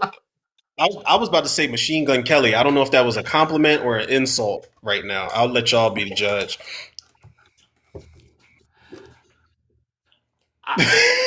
I'm gonna stay away from that one. I'm gonna stay away from that one. I have mixed Oh feelings my about god. it because He I said, he know said, I'm gonna I stay know away from that one. MGK. I know MGK got bars. Like I know He dude can does. rap. He So can. I don't want to take that away from him. But nah, that's a bad. MGK is the equivalent of Johnny Cage. Hmm. That's I don't know if both that's a faking the compliment or funk an insult. in order to be who they want to be. Jesus. Shots fired. Shout out to MGK though. We'd love to have you on the show. Because I think you're a good actor. I think you're a good rapper. I I just think don't listen to your yeah. No one's saying put on that MGK on, bro. No one's saying that. They'll put on that Yellow Wolf before they put on MGK. I mean, and now listen, I do like Yellow Wolf. I do like him. If I had to choose between the two, I'm Yellow picking Wolf. MGK. I'm not gonna lie, bro. I'm picking MGK only because he's got more grit. Yellow Wolf does like that pop the trunk song goes hard as fuck. That shit goes hard as fuck. Yeah. But I'm picking honestly, if you're talking white rappers, I'm picking Token over both of them. Both of them. Oh yeah. Token Token like is on another level. that young boy is a different type of animal, yo. That's one of Mark I, Wahlberg's favorite rappers. Funny enough, well, Mark Wahlberg don't know who Token is, bro. He just saying that he shit. does. He said because somebody asked him. It was the TMZ dude was like, "Yo, who's your favorite new I white saw. rapper?" And he's like, "Token." It's like, "Yo, know who Token is, man?" Or he's like, "You don't know who such and such is?" But to ask you kind of a Yeah. dickhead to ask Mark Wahlberg that, knowing he used to be a rapper and he wasn't. I mean, I'm not. It was a different time, so bars was different. I mean, Mark Wahlberg was better than Snow. You remember Snow, Informer? Yeah. Yeah. I would agree. But at least Mark Wahlberg lived that life though. Like he was a fucking hoodlum. You know what I mean? He said it was a Like fucking Mark hoodlum. Wahlberg was a hoodlum. You know what I mean? Like he doesn't shy away from it. It's like he was in them streets. yeah, he was in Boston. You know what I mean? So Oh, so he really was his character in The Departed in a way. yeah, no, for So real, he he was was. in his element with that movie. Yeah, he was. Okay, so before we head out, I need some clarification because this is another creative exercise, people, that we're going to be doing either at the end of April or beginning of March, and it is horror icons and what their hip hop albums would sound like or be like. Yes. Hold on, let me So, make sure I know I started right. Oh, yep, here we go. I got 3 that I did just for like sport. okay, I got the We're Lost doing Boys 5, one is right? the only one that I've actually have. Okay. I just gotta. So what's the what's like the guideline for it? Like, what are we? All right, so it'll be any horror movie character, like I guess like like main horror movie characters like we do any other time. It'll be what the name of their album would be, who's it produced by, and then track list. And I guess with the track list, you can do if you want like a feature or some shit. I guess it could be somebody else from any other fucking horror movie or something like that. Okay. This shit is hilarious though, bro. Because this is another one I'm gonna have a hard time with because the three I'm looking at, like, I all right. This is throwaway one. I'm not going to use this. This is like my practice and shit that I was writing at work. But I'm not going to use this, so I'll just put it out there. Like I was going to put Octalus from Deep Rising. I didn't know what his album was going to be called. I had Jay Dilla producing his album. Like one of his tracks was going to be called "The Bowel of the Shit." Like yeah, one of his That's tracks funny was as gonna be called "The fuck. Bowel of the Shit." His first song was gonna be called "Bottom to the Top." Like it was all kinds of weird shit. But I'm like, it was either gonna be that or the Relic. I was gonna try to put one monster on there, but I can't see the Relic dropping an album. Like even if we think of the most weird creative shit, I can't see the Relic. I Nah, guess the Kathoga is gonna be like a new metal or like a goth metal band, bro. That's what it's gonna be. like, It'd be like or it it'd could be just like a rock band. yeah. Like I just like the album cover would be fire, but I just think all his songs would just be called Roar. Like because that's the only fucking sound that thing made in the whole movie. The shit just roared. It just roared. Respect to Kathoga though. I don't want them to remake the Relic, but yeah, like creatures would be hard to do. Like I thought about doing the Graboids. I thought about doing like the Judas breed cockroaches from Mimic. I'm like, that's hard. One of them I got on here. I was like, you belong, sir. One of them is like that. That's the one that's gonna stick for sure. I just got to figure out what. Oh no, I know. I was about to say I got to figure out what features to put on here. Okay, I think I got my. I think I had three because I actually did like a. After I did Lost Boys, I jotted down two more characters I thought would make good albums. Uh, I just need two more. I think this one will probably be our May episode, and our next episode in April is going to be recast. So we're going to be recasting just horror movies or just movies. What are we thinking there? It's up to you, bro. We can shake shit up and just do any genre of like classic movie.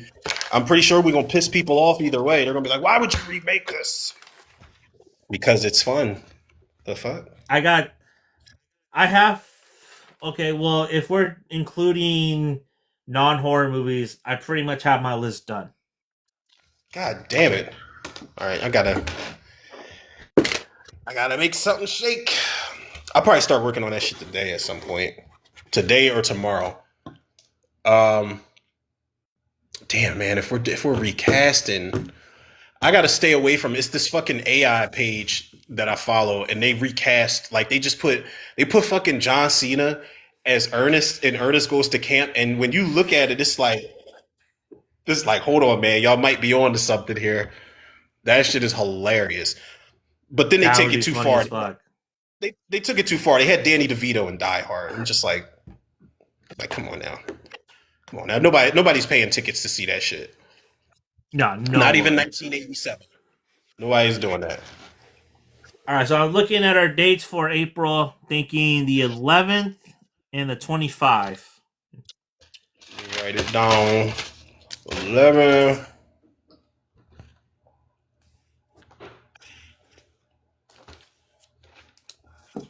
Yep, Will those work? that sounds like a plan.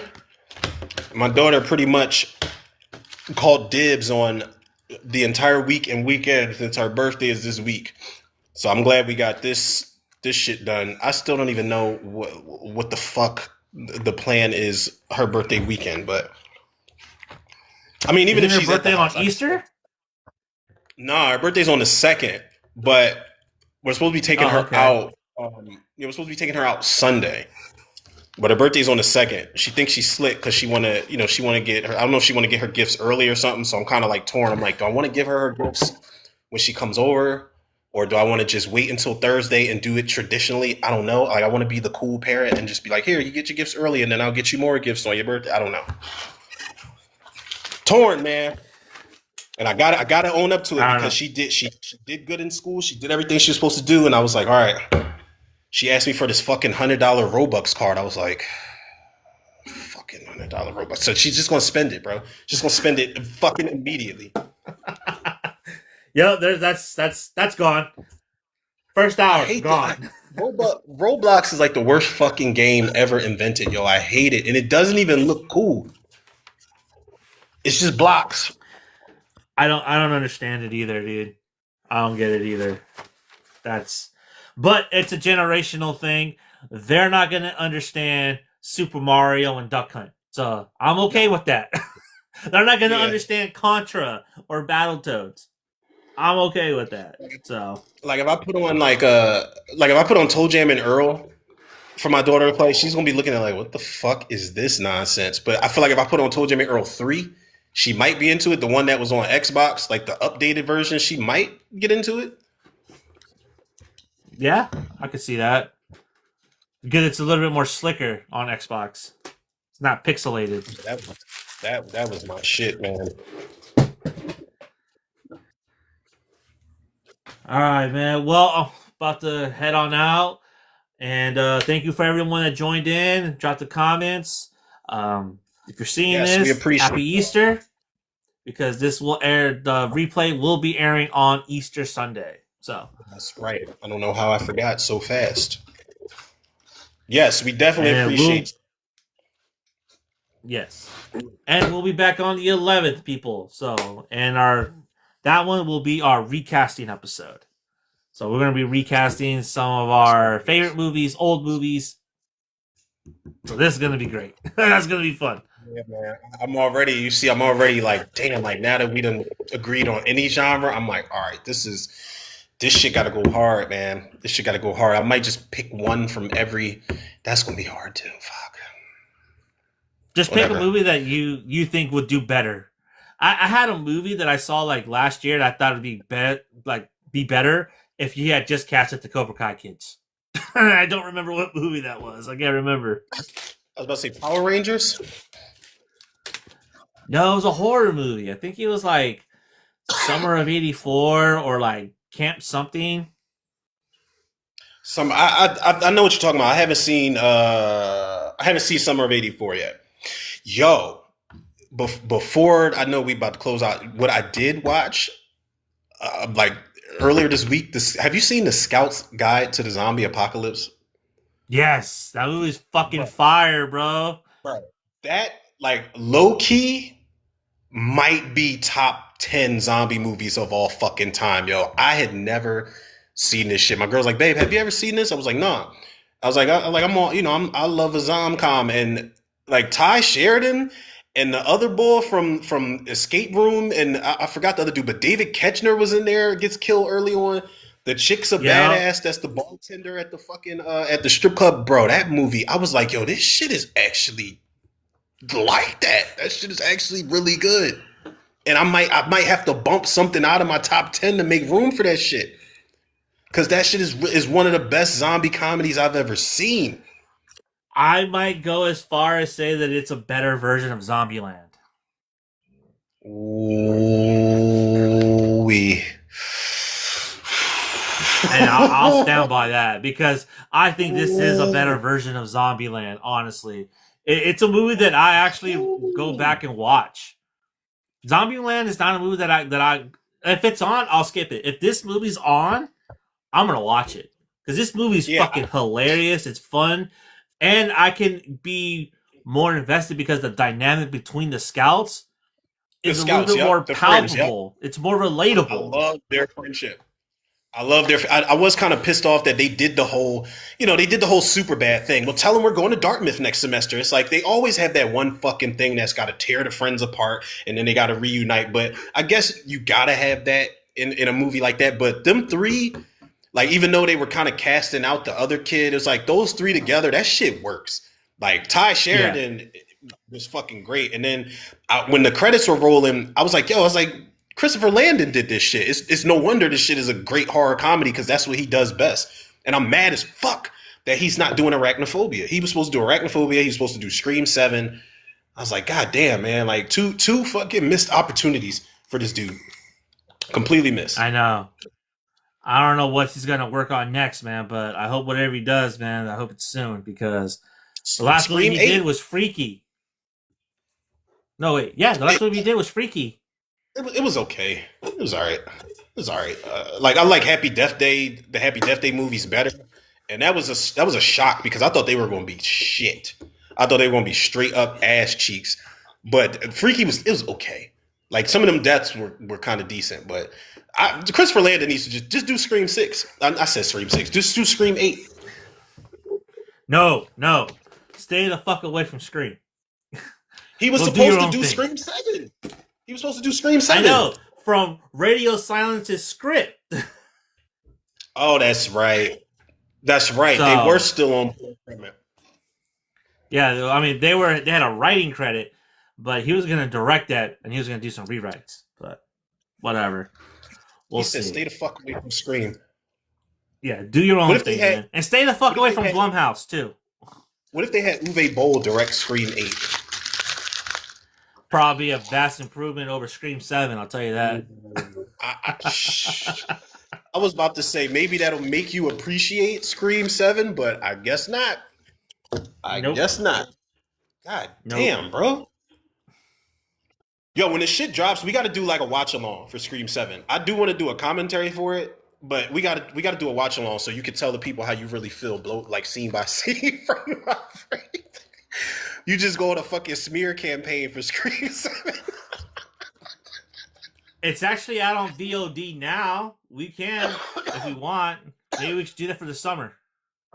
Listen, I'm down. God damn. Might have to be an afternoon watch along though. I'm with it. Because I'm with it. morning time, bro, I'd probably just like crash the fuck out in the first 20 minutes because of like how boring that movie is. God damn, man. Seriously. Fuck that movie. But with that being said, ladies and gentlemen, we will see you on the 11th. Till then, have a safe Easter. Be safe. We'll see you in the next time. Peace.